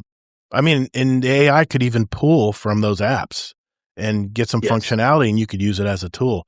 I just want to mention it tonight because that's our last Spinfoil thing that we put out into the ether, so to speak, to Sony or anybody at Bungie Studios that was thinking about how a new Destiny game or a new space shooter would be. And the fact that, I mean, I'm not a total suck up when it comes to AI. I've used AI as tools to help me in my publishing and my podcasting and some of my content creation. And it's kind of blowing me away right now how easy it makes our jobs compared to doing it the old fashioned ways, which we never had time to splice shorts out of our podcast episodes, things like that. So it's nice when you have help to do that. So I'm just saying, since AI is in its early years here, and we're talking about a game that probably won't be out for at least 4 or 5 years, I think that was a great idea, man. So just want to put it on the record there. That it was a thought I had, and I really thought that this is why we're not seeing the content. They're working on this. That's what this you is thought. The way. That's what you thought. Yeah. That would have been an amazing addition. That would have blown the whole industry apart. Because that is that's what Bungie needs to be thinking about when it comes to whatever the next iteration of Destiny becomes, if there is something. Yeah. So, all right, Speaking of the third-party websites, Yep. I unfortunately think some of them might shut down, right? I think so. There's not. Yeah. Yeah. I mean, we already had some shutting down. Yeah. And now with less people playing and not new content all the time, where are they going to get their revenue? You know? Exactly. And I did see your Scarlet Maddie. Tonight is the last night of the late show. total end of an era. I'm gonna watch it tonight. Actually, I'm gonna watch the Survivor finale. Kingsley, no spoilers. I'm gonna watch that tonight after the show's over. It yet. Okay, I'm gonna watch it on Paramount because I didn't see it live. But last no, night. it's a good season. I haven't watched Survivor in a decade, and I came back because it was Survivor 50, and I got to admit, it is not disappointed so far with all the twists they have in the game. So, winner wins $2 million because Mr. Beast came in and donated another $1 million. Crazy shit. You know what I found funny was when Necromancer said that he was deleting all his exotics. If he started in D1, he would be hating life because you got to go back to some of the dungeons and raid. Remember the wires? Some kind of wires to re-roll your exotic. I remember we had to re-earn all the exotics for Destiny 1.2.0 or something. It was crazy, and you could re-roll your exotics with these wires or something. I can't remember what it was called, but that's when they nerfed the Gjallarhorn the first time. Yes, and then they gave it back to us how many more times? Anyway, I digress. I have used a version of what NYC just suggested using Gemini. I gave it my dim weapon and armor spreadsheet, and then would ask it what loadout it needed for various activities, and it would tell me. Glass needles, thank you, Zombie Pops. How do you remember those things, man? Aren't you from North Carolina? Come on. Just kidding. They're smarter than Florida. Bleehy, does that? Well, I mean, we have a whole game after Florida being released here soon. Bleehy, did it work for you? Did Gemini actually give you the right loadout? I'm curious if it did on that. So, absolutely, both freaking fantastic, man. There's another use for Gemini 3. All right. Thank you, guys. Thank you, chat. Great input tonight. I knew we needed to lead off with that subject because that's top of mind for everybody. But we do have a new guest on the show tonight, Necromancer, and I want to make sure we know more about him because that's what our show's about too, is learning more about the people who play in our communities. So we will do that when we return.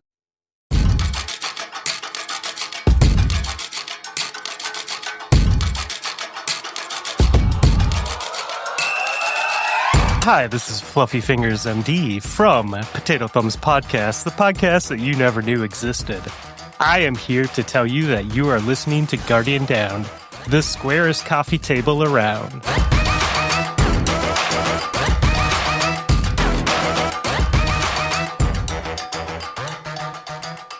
Okay, boys and girls, this is the portion of our show where we get to know our new member, our new guest tonight, and that is NYC Romancer or Necromancer.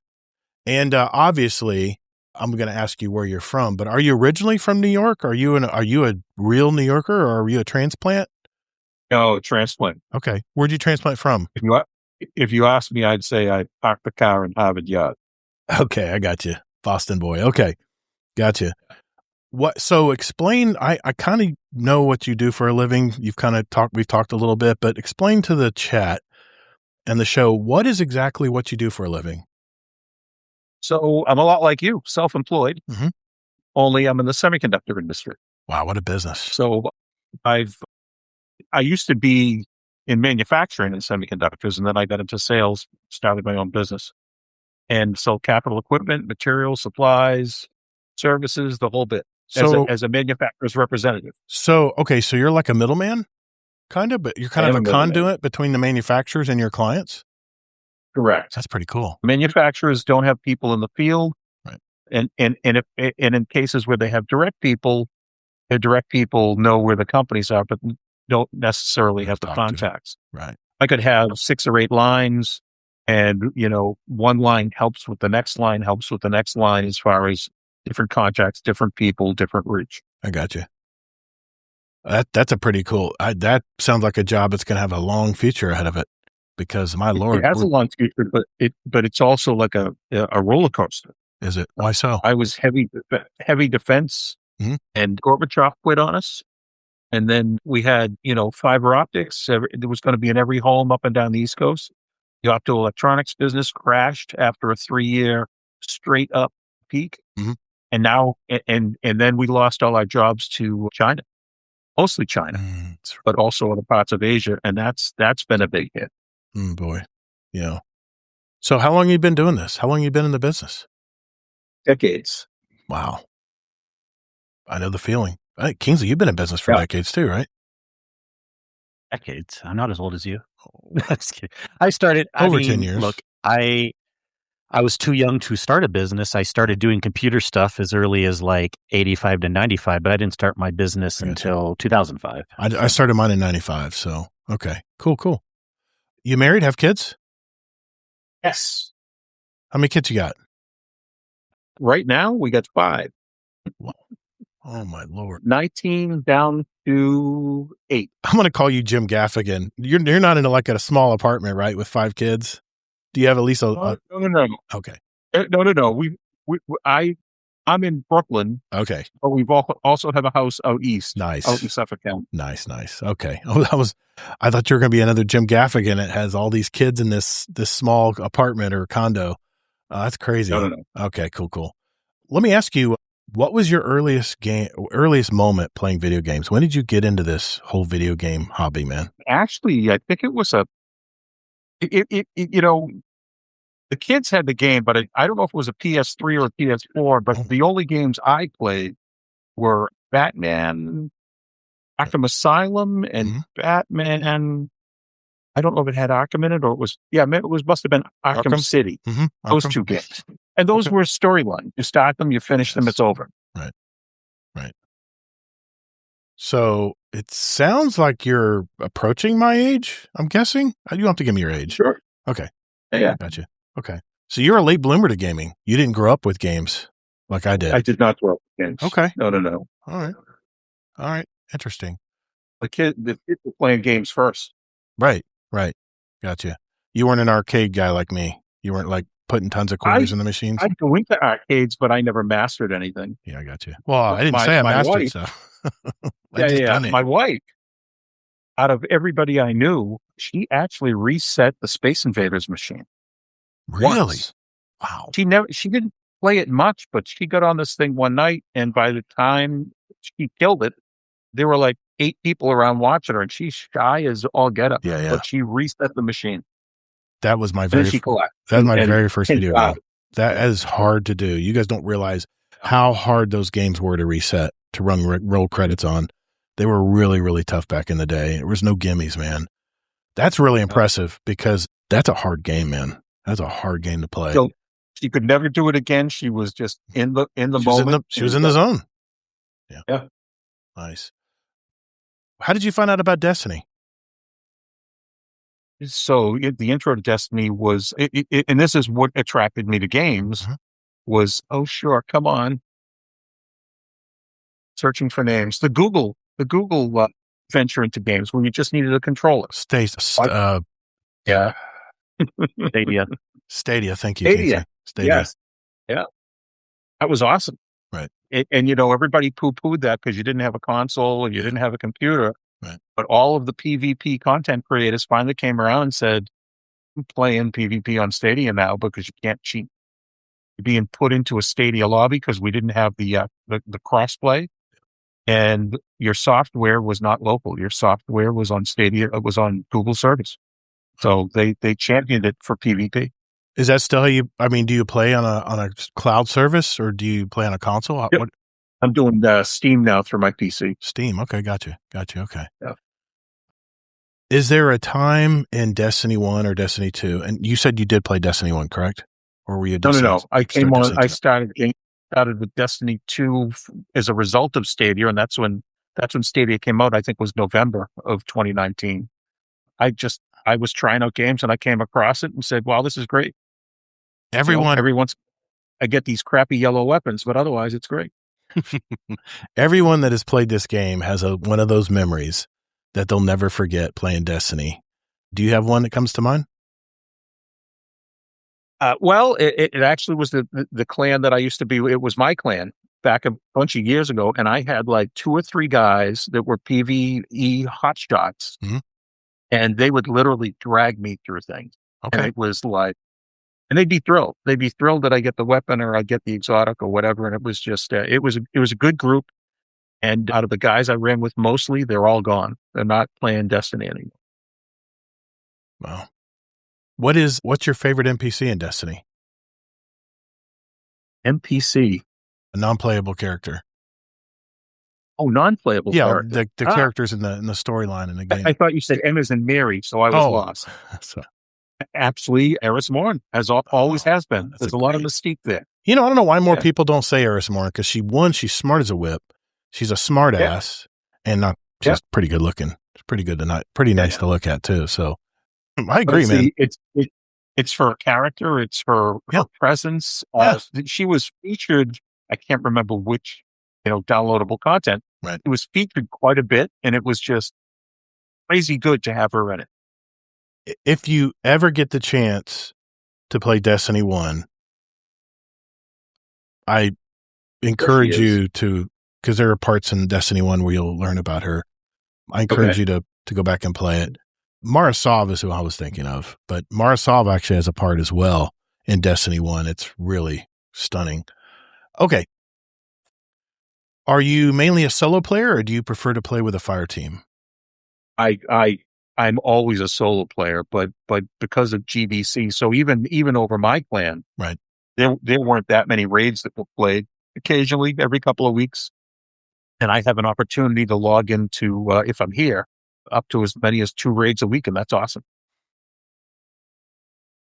Well, that's great, and the people I run with it was giving in my clan, but I don't have any talent, so I was giving. I'd spend a lot of time with New Lights. Right. And now I've got Sherpers that just know the game inside and out, and Kingsley's one of them. Mm-hmm. Ronan, Fluffy. I'm going to miss people. I know I'm going to do it. Ronan's a great Sherpa. But number one in my books is Allocate. She's very patient. She puts up with a lot, and she gives a lot, mm-hmm. and I just think she's fantastic. Just don't cross her. She gets quiet, Run. I made a comment one night of raiding, and she got quiet. I'm like, I think I still. You don't want to hear how I showed up to my raid last night an hour late? An hour late? Late. I had the wrong time. It was a 9, and I thought it was a 10.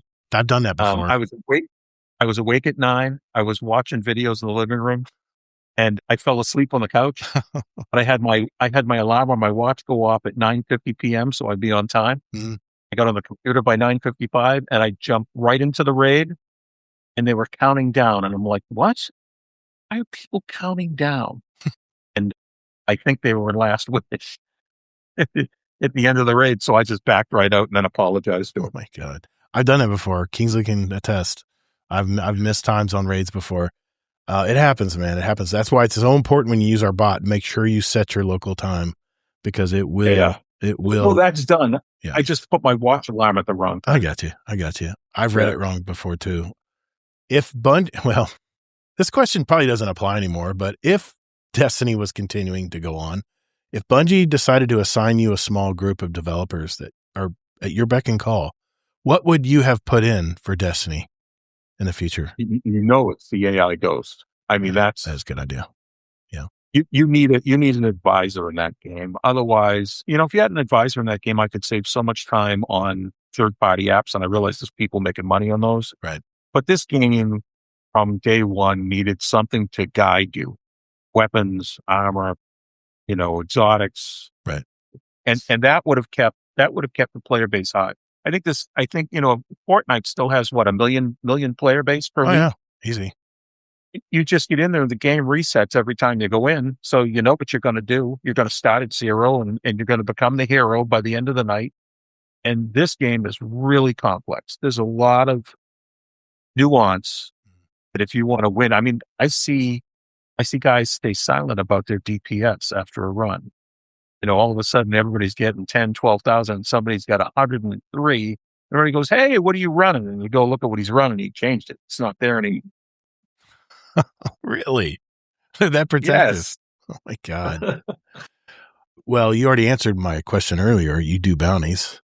My man. Yes. I love bounties. Yeah. Got to get paid. Are you well, good. The loot we're getting after running Vanguard stuff is insane now. Yeah, Kingsley turned me on to that. Before you'd be lucky to get anything, and now you're getting all kinds of stuff. Yeah, the Vanguard Ops is where it's at. He told me about that a long time ago. Yeah. Are you a Titan Hunter or Warlock main, and why did you pick that class? So I main Titan for probably 4 years. And I just wound up on Warlock because I watch Esoteric a lot. And if he runs something, at least I have a chance if I use what he's running. So he does a lot of Warlock stuff. So I got his turret builds, and I'm stuck on turret builds now. Warlock just like has a lot of utility. It's a very well-rounded character. It's why I like to main it. Yeah. What activities do you prefer to do or enjoy most in the game these days? Well, raiding with other people is cool. I haven't done many dungeons. It seems like we don't have a lot of dungeon setups, but we're doing a lot of 5-person raids. I'll tell you, my favorite with people or without is probably Presage. It's just, yeah, it's a fun. It's fast. It's challenging. I mean, I can tell you for certain, just soloing it again in the last week, it was a lot easier to solo than it was when it first came out. But it was still, you had to keep pace, you had to keep moving, and you had to kill things. And the boss wasn't as tough as he used to be. Yeah. Man, I remember playing that so many times. It was just to get the exotic. Yeah. What weapon in your vault will you refuse to delete and why? And I'm guessing it's not a yellow weapon. Well, actually it is. Because I have the most kills on, Yakbo, come on. Oh, yeah, the Trinity Ghoul. Trinity Ghoul. I got 70,000 plus kills with nice. the Trinity Ghoul. I love that bow. I don't run it much anymore, but when I did, I felt guilty running in strikes because I'd take everybody's kills away.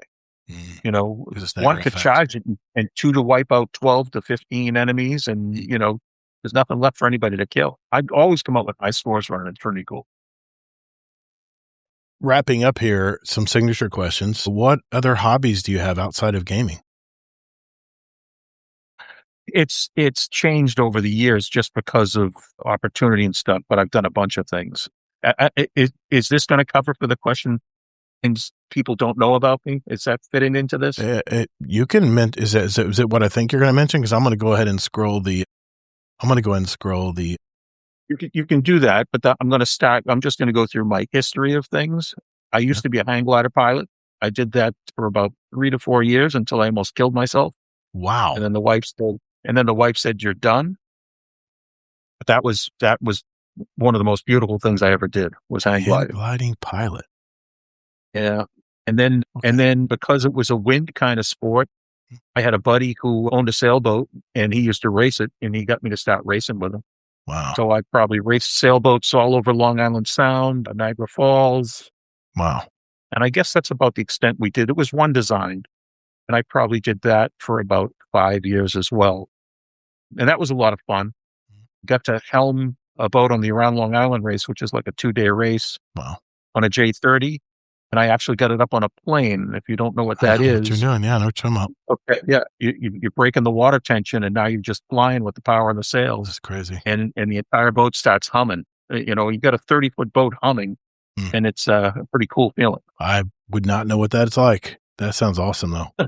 Now I'm scrolling. I'm scrolling all these pictures where your head would usually go, and just curious, why are we seeing all these pictures? You want to tell the story?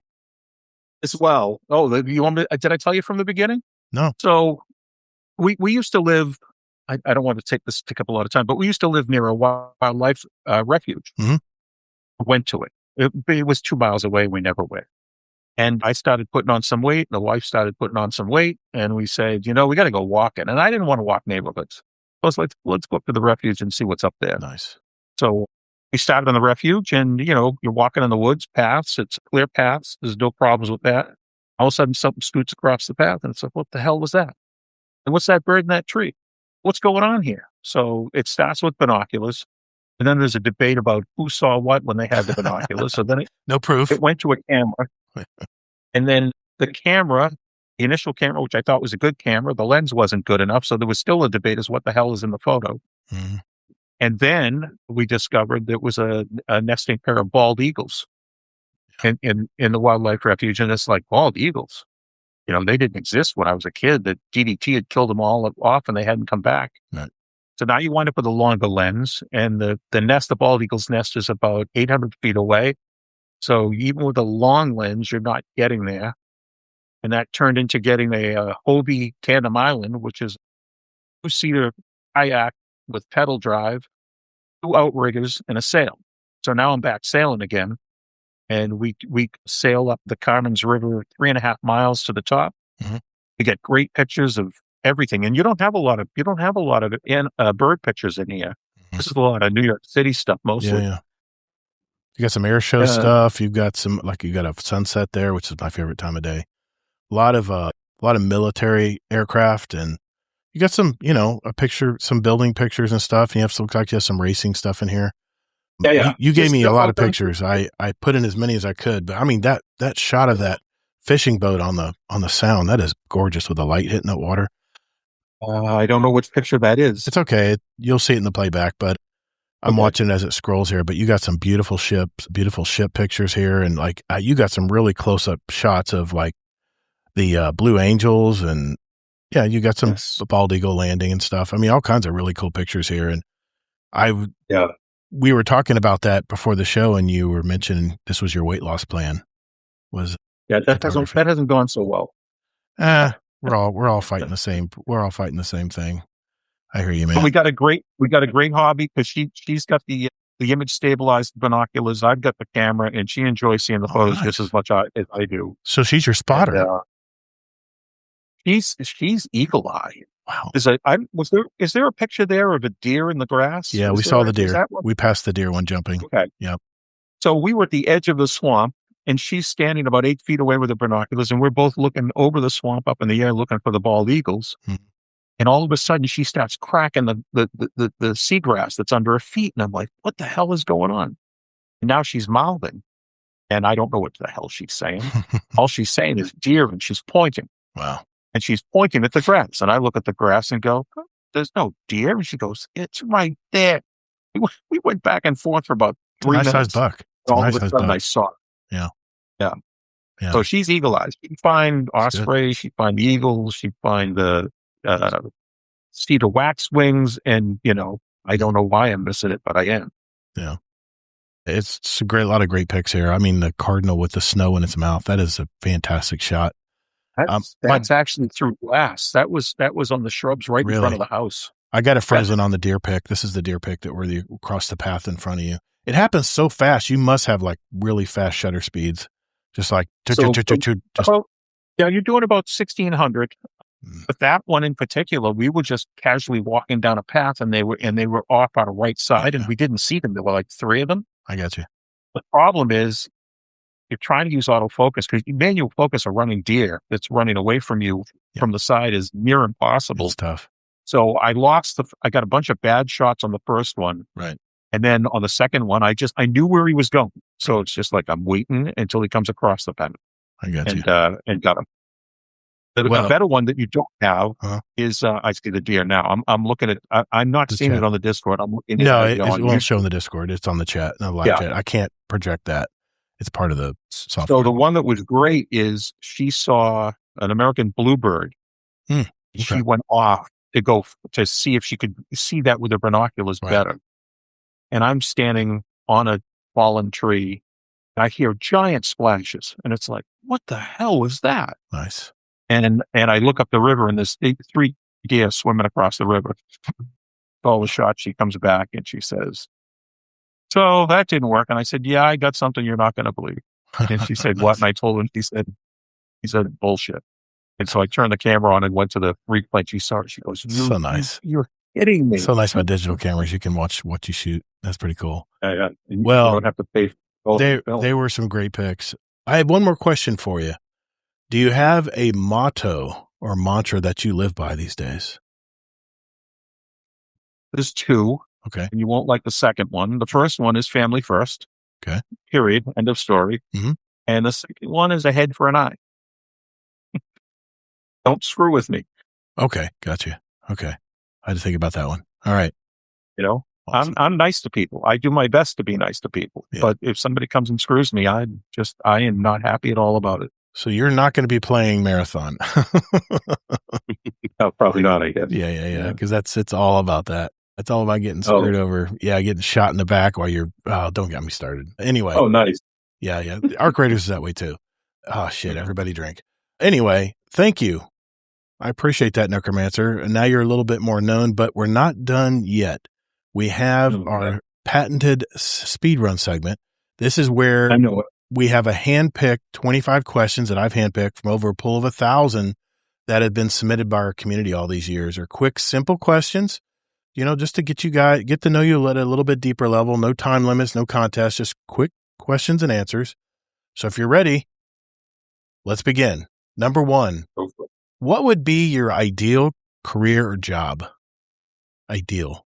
Retired. I hear you. Who is one of your favorite actors? Tom Cruise.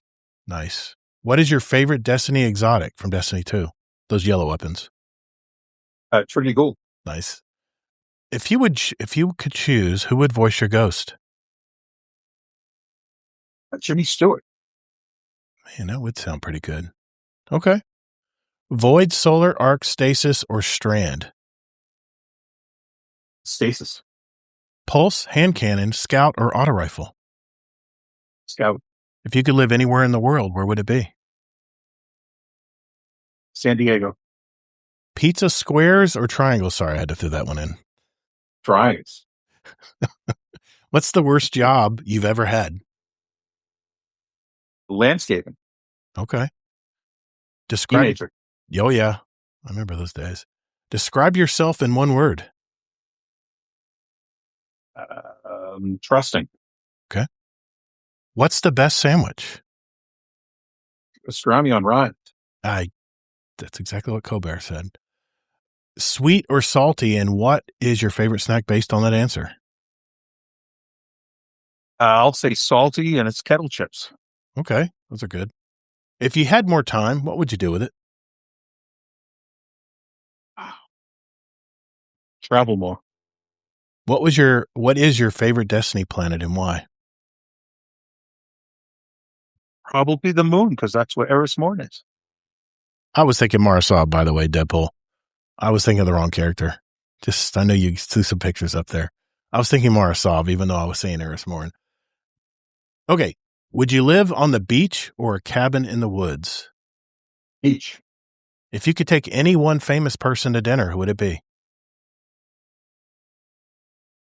Oh, crap. There's no wrong or right answer. Yeah. That's it. Yeah. Not going to come up with that.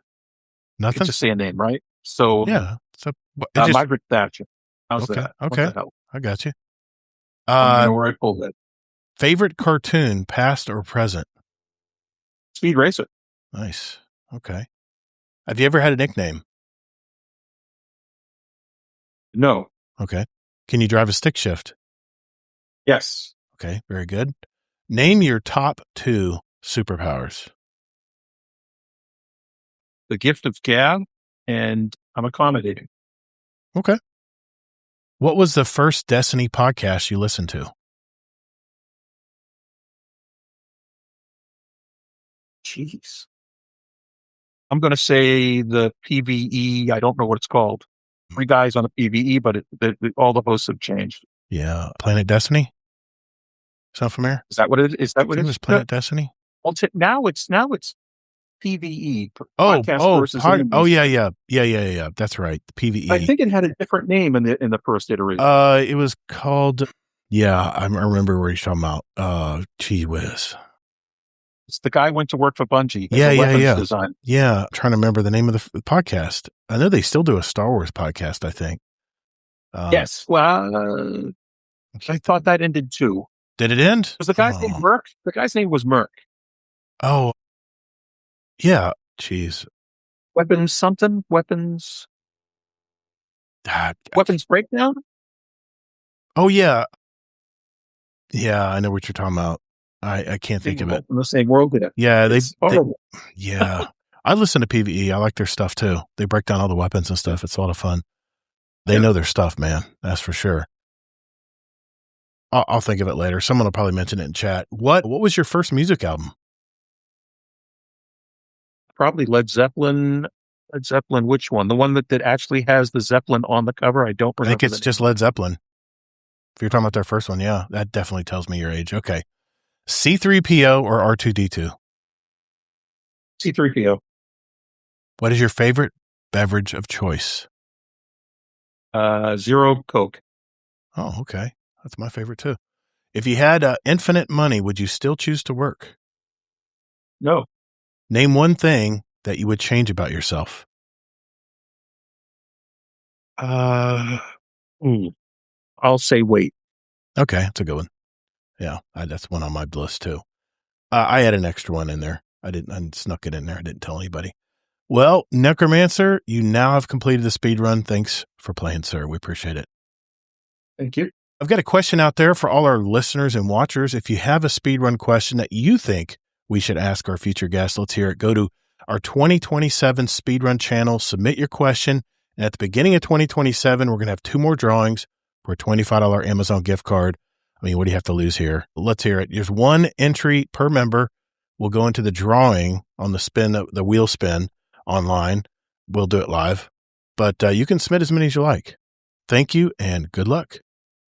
All right, before we go tonight, let's catch up and just see what everybody's been playing, what everybody's been doing, especially with our guest co-host tonight. We'll do that after this. Hey, Kingsley, I know you like to be fair and all, but cut Gator some slack, will you? You know he loves his bounties. You're listening to Guardian Down Roundtable.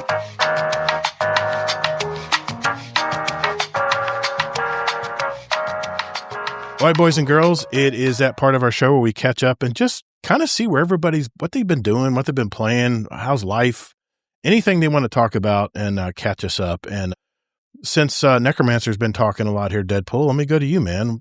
Catch us up. What's been going on since you've been on the show last, man? Any news, anything you want to share? Nothing too crazy. Just been working. I work at a school, so we're getting ready for graduations. My 18-year-old son's graduating soon, so he'll be off to college. I still got the 10-year-old that needs to go to school. I've got the 4-year-old and the 2-year-old. Yeah. They've been doing good. We went to Disney not too long ago. Okay. Just been chilling and working, spending time with family. And you're going to be visiting your mom, you said in June, or did you say July? July. Okay, from perfect. 18th to the 25th. Yeah, I'll be in town then. Yeah, my wife's going to a teacher's retreat at the beach, but I'm pretty sure I'll be here still. So, yeah, awesome, man. You kind of mentioned what you've been playing and stuff, but anything else you've been watching? Anything you want to mention while we got you here? I've been catching up on The Rookie. I've been watching Star Wars.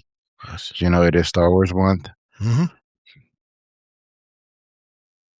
Yeah, I did watch a horror movie called Primeape, which is really good. Is that the one with the pet monkey that goes nuts?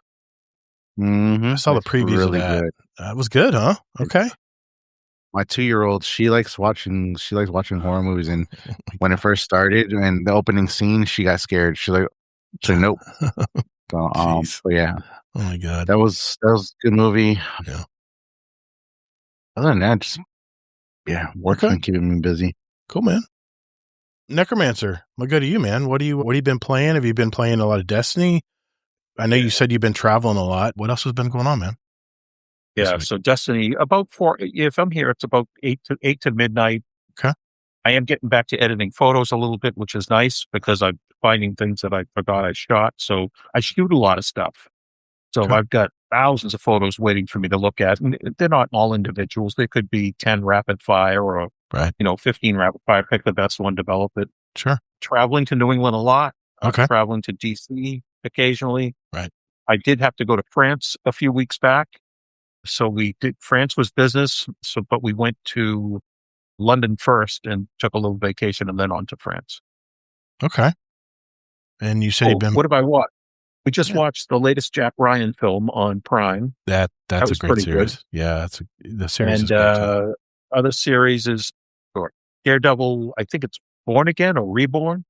We finished that up, and we also just finished watching Hacks. I haven't seen the latest season. I'm definitely looking forward to it. It's their final season, I think. Yeah, that's a great show. It's so well written. I have so many shows to watch. Arc Raiders Drink has been taking so much of my nights lately that I've been skipping my shows that I usually watch before I go to bed.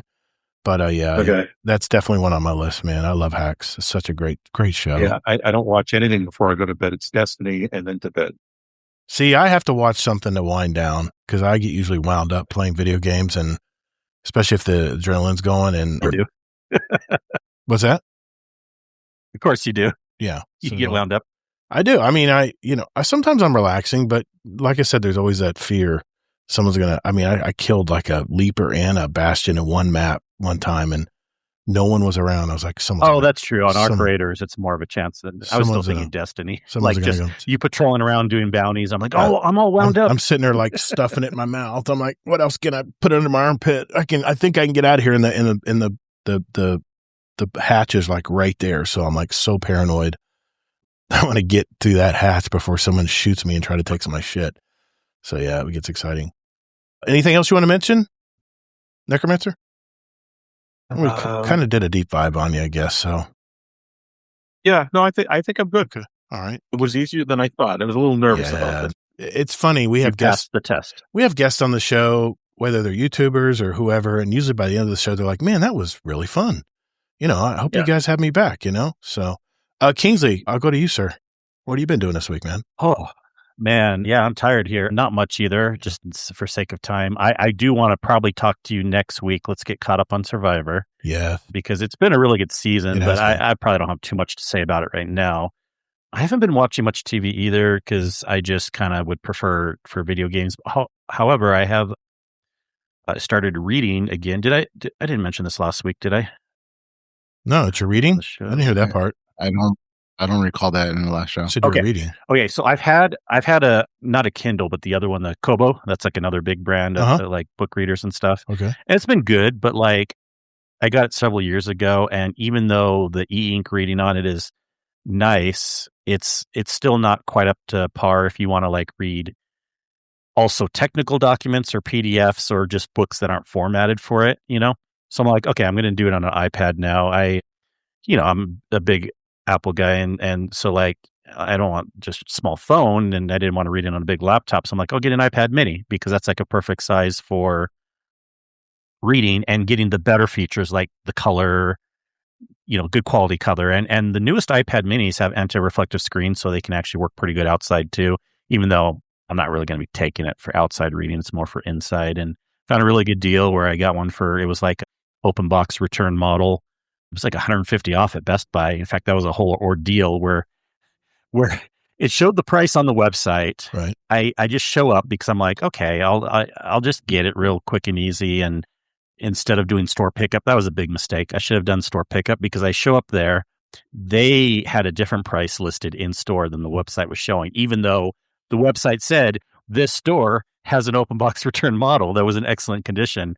So I'm like talking to the manager and the sales guy for like an hour before they can figure it out. I'm like, guys, do you want me to just order it online instead and do for store pickup? They're like, well, it'll be about the same amount of time because we have to pull it that way. It takes 45 minutes versus us fixing it this way. But whatever, it was worth the price. It was worth the ordeal. I got it for $150 cheaper and been reading, and it's so fun on that screen. And one of the first books I started it's a biography came out a little earlier this year by David Pogue called Apple, the First 50 Years. Okay. Really, really good story about how a lot of this I already knew, but like how Steve Wozniak started company back in the day and then just going through the years and stuff like that. And, but that's just my little starter book. I'm into all sorts of, and at least back in the day, like fiction, nonfiction, whatever. Right. And it's kind of been nice where I still listen to a lot of podcasts. So I wanted to read. I wanted to change a format. If I'm listening to a lot of audio through podcasts, I didn't want to do a book on tape also. I wanted to do actual reading. So it's kind of nice to kind of change it up again finally and start some reading again. Gotcha, and I think after this book, I'll probably get, because everyone's talking about how good it is, Project Hail Mary. I'll probably just do that next. Based on the book. Yep. Very good. I'll be quick here because there's a couple questions I want to ask before we leave tonight, kind of close things out. I've been playing the new Rivenstide DLC. There's 50 days left for the next expedition, so I'm going to go ahead and prepare for it because they're making a lot of changes to how the expedition is going to be done, and I'm waiting to hear what that exactly is going to be before I pull the trigger. But I figured, why not? While I'm here, let's go ahead and get everything set up. All I have to do is say, yes, let's go. instead of scrambling, the last few weeks. So slowly but surely adding stuff to my revised capsule that I'll be shooting out of into the next world and resetting everything, which I don't know if I'm going to do yet, but whatever. Yeah, they had a new vendor drop in Arc Raiders.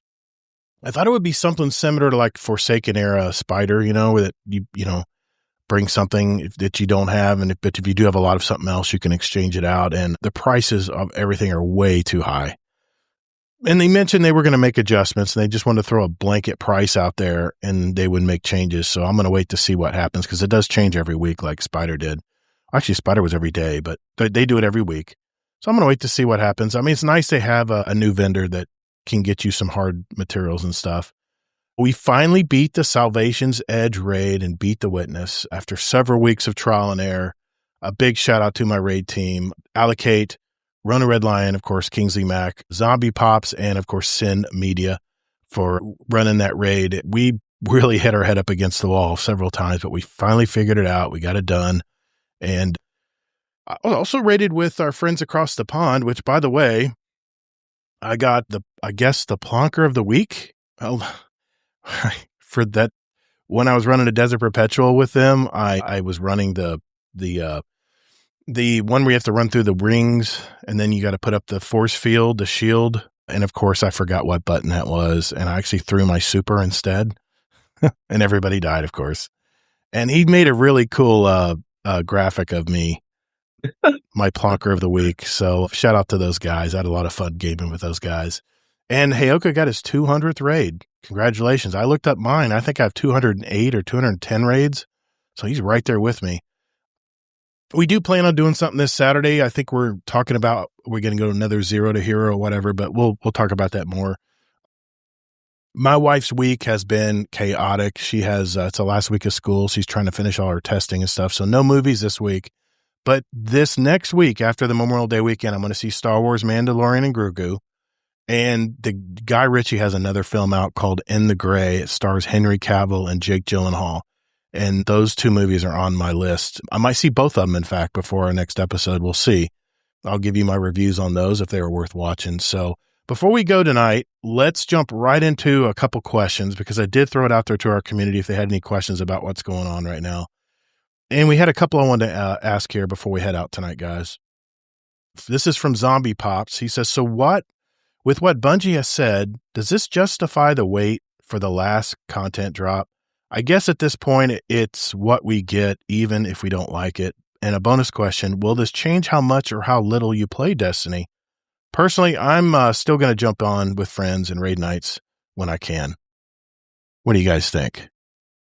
I mean... Guess first? Yeah, guess first, obviously.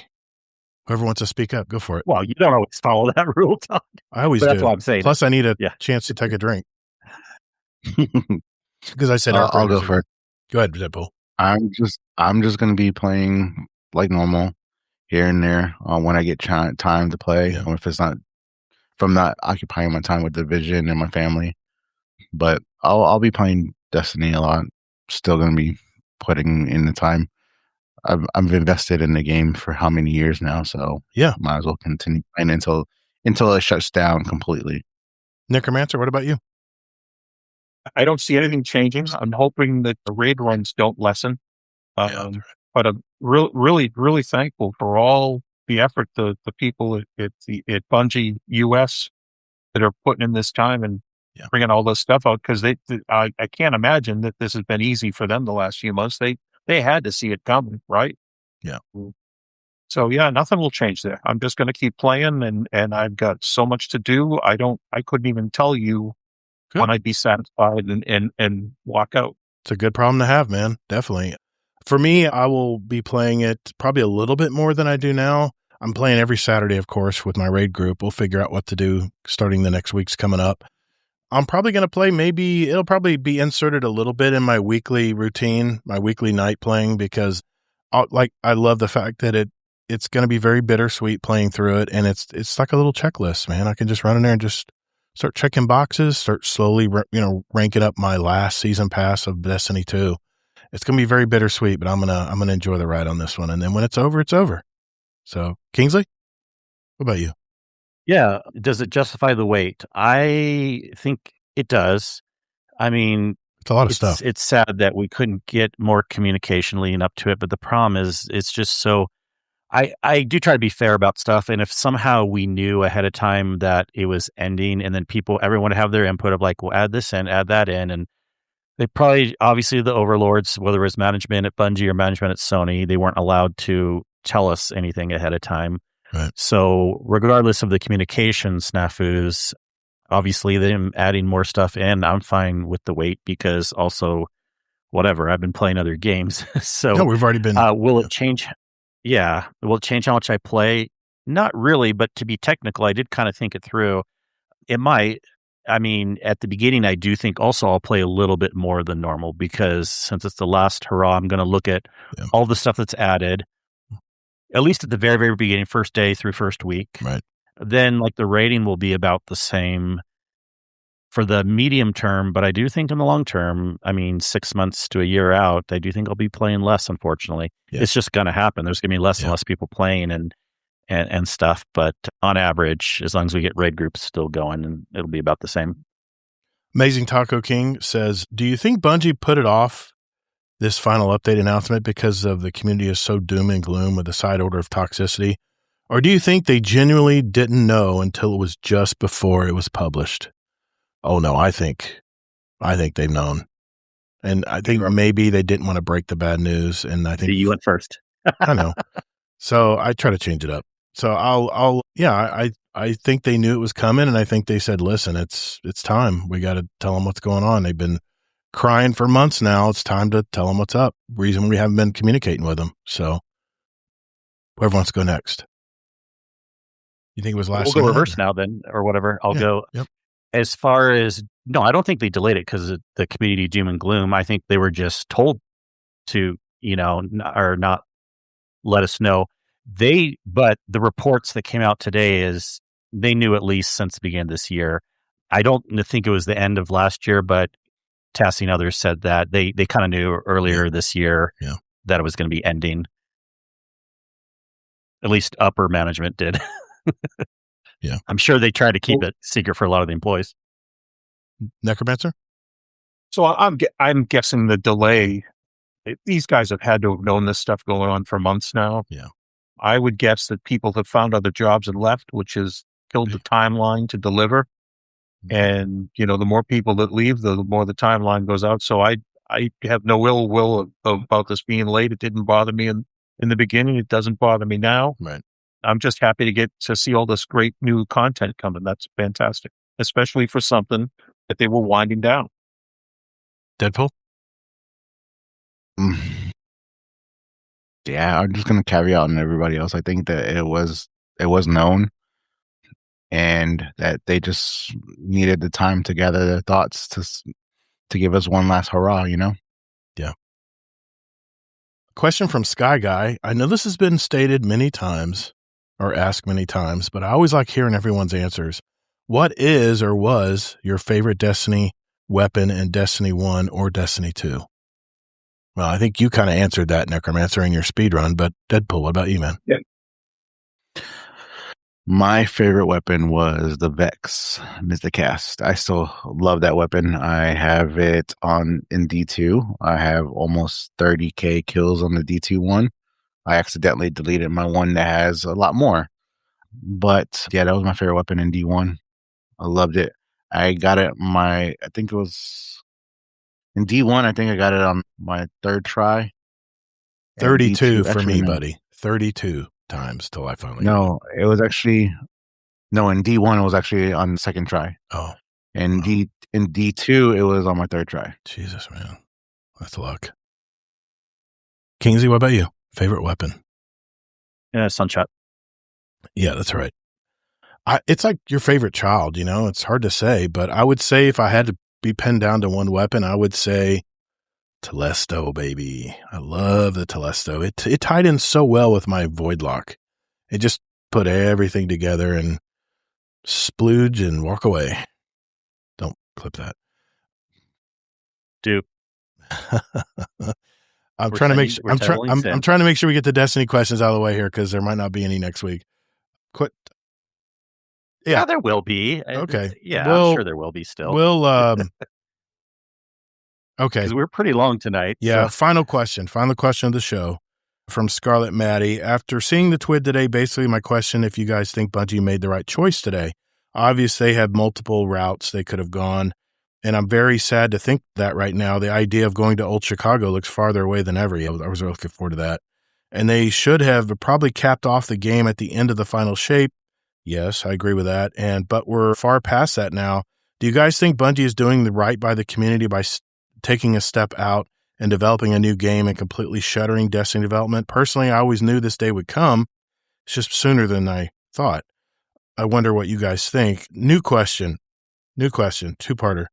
Imagine only you is the entire narrative team for Destiny 2. You haven't been laid off yet, but you have been scripted to make ideas for the new Destiny game. What are some crazy ideas that you could start us off in a new adventure in the stars, could completely retcon the past year and go a new direction, or something wild like running into the Halo ring at the edge of the universe? Go crazy with it. Man, that requires creativity, something I don't have a lot of, but would you guys have an answer to that? Was it the right choice? Obvious first question. I think we've kind of answered that already. But the second part being, if you were part of the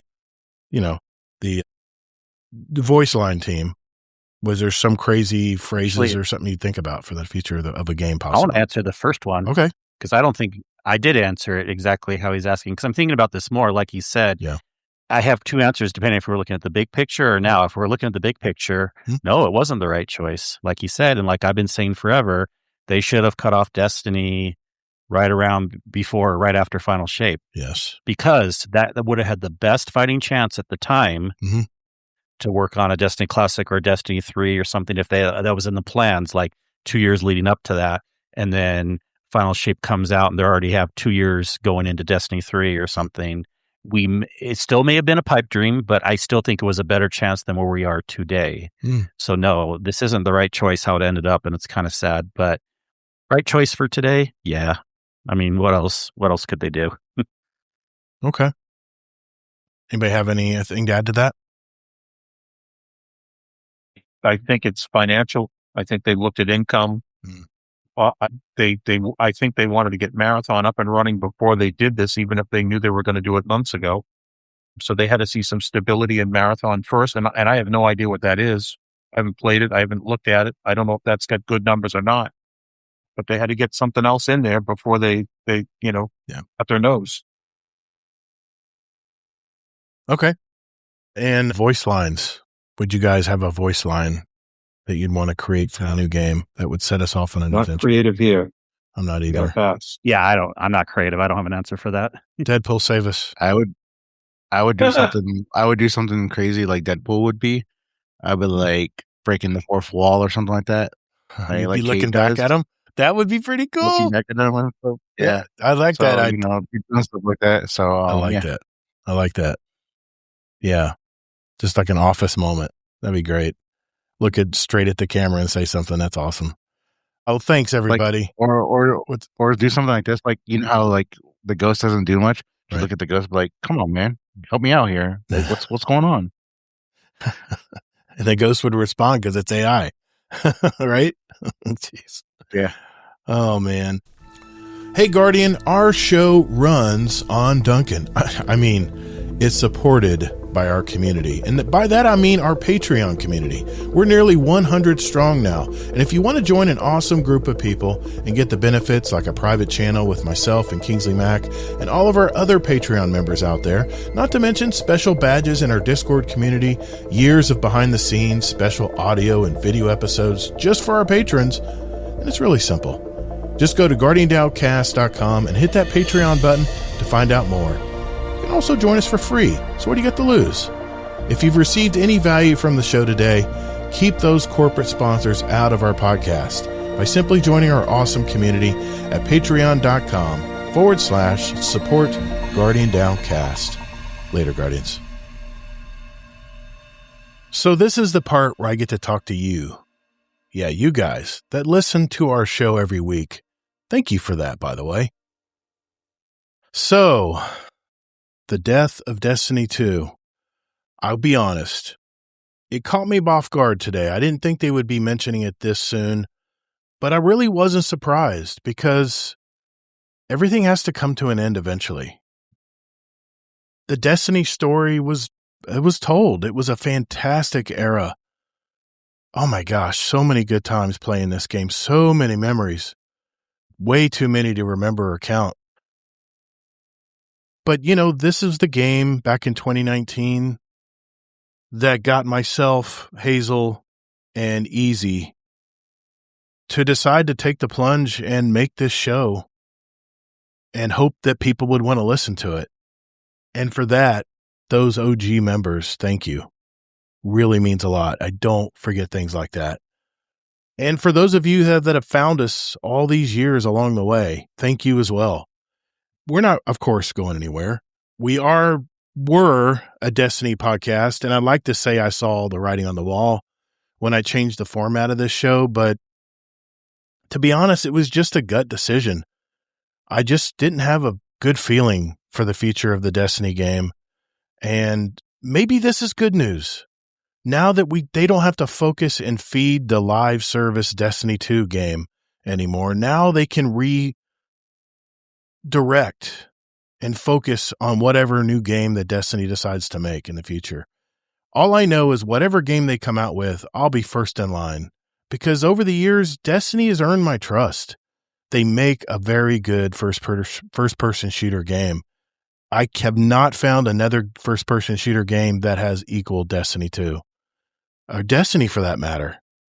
And that means a lot. That means something, So, even though Destiny's last DLC comes the first week of June, we'll still be here talking about things that relate to our gaming hobby, especially as we start getting older out there.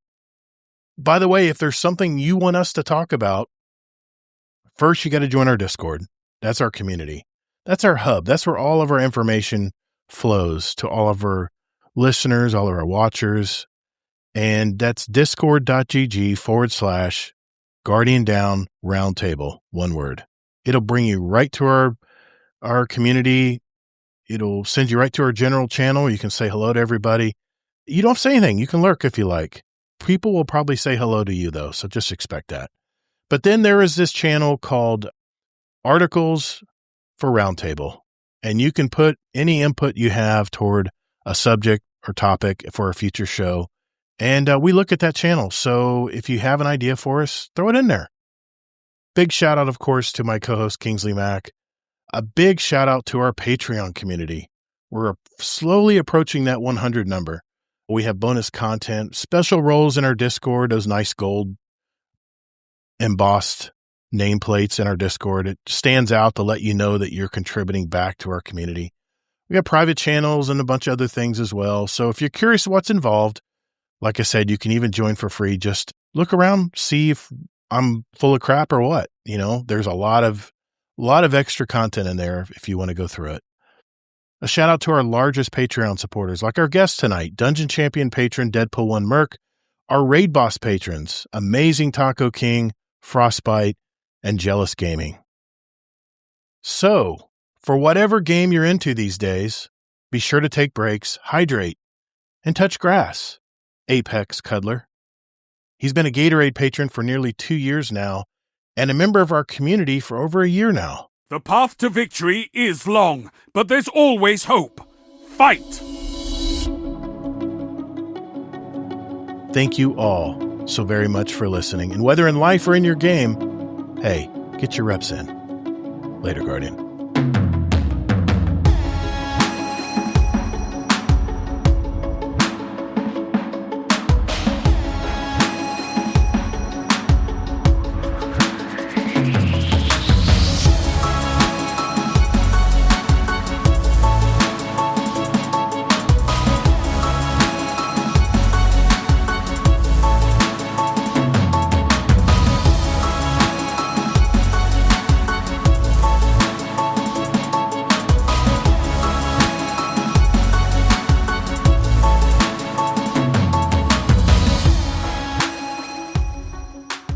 Overtime. Let's do this. Hey, everybody. This has been a very surreal show. I will say this. people think that I knew something or the timing was perfect on when we rebranded this show. And honestly, I had no idea that this is the way Destiny would end. But I just went with my gut when it came to this show. And Kingsley and I both talked together, and we kept talking about the same problems and things that Destiny had. And I really love this new format, how we talk about different topics. And next week, we'll have a whole new set of topics and 2 more new guests. So I hope you guys join us then. I want to thank Necromancer and Deadpool 1 Merc. Thank you guys for coming on the show tonight. And do you guys want to give a shout out to anybody in the game, your family, whatever you might want to say, or where they can find you online? The floor is yours, Deadpool. Shout out to my clan, all my peeps that are in there. Pip, thank you for listening. Shout out to the future wifey, to the kids, and to my 18-year-old. Congratulations on graduating next month. I know it's been a big deal, and I hope you get into Oregon. I know he's been trying to get into Oregon. He's already got accepted to LSU and also Baylor. All right. Thanks, man. Necromancer, shout out to anybody? Sure. Not names in particular, except for they know who they are because some of them are sitting right here right now. The Wednesday night crew, the Friday night crew, and the Thursday I can name because it's always the same people. It's HD Tech. It's Warcry, which goes by Moonshine, I guess, on the Discord. That's Jeff. And Fang King.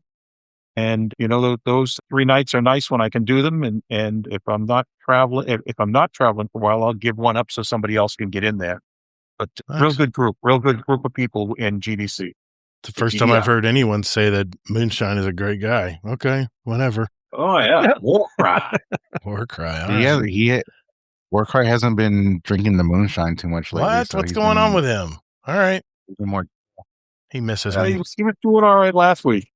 Yeah, I miss doing PvP with his groups. And when Iron Banner rolls around, I'll be back to play some PvP. So yeah, and excellent. Fang King, HD, and Warcry, the 3 of them. Fang King's a good player. He's getting slaughtered every week because they're good. What they're drawing us into, I'm not capable of. So it's a good group. Yeah. Yeah, I need to start doing PvP with them again. I haven't. Yeah.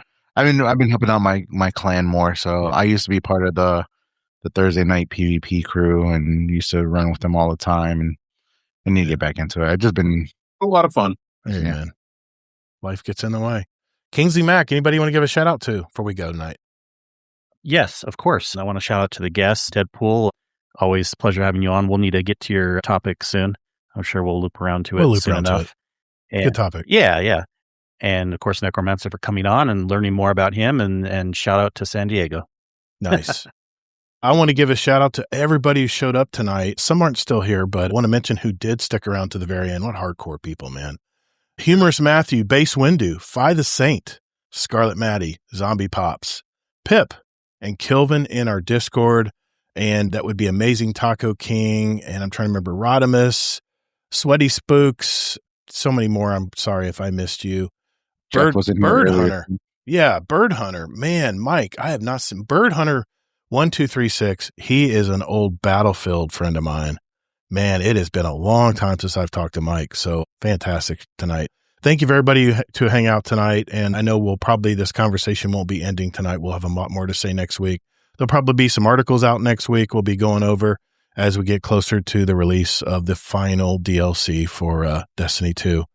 Remember, whether in life or in your game, get your reps in. Later, Guardians.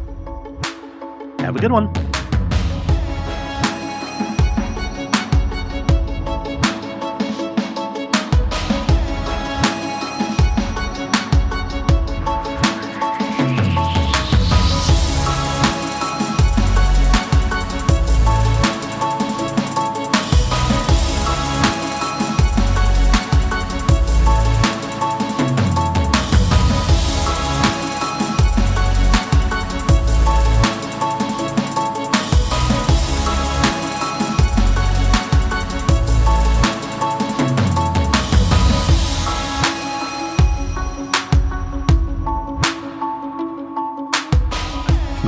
His big ass going like, all right. I'm back, bitches. Yeah, I've got a sword for you.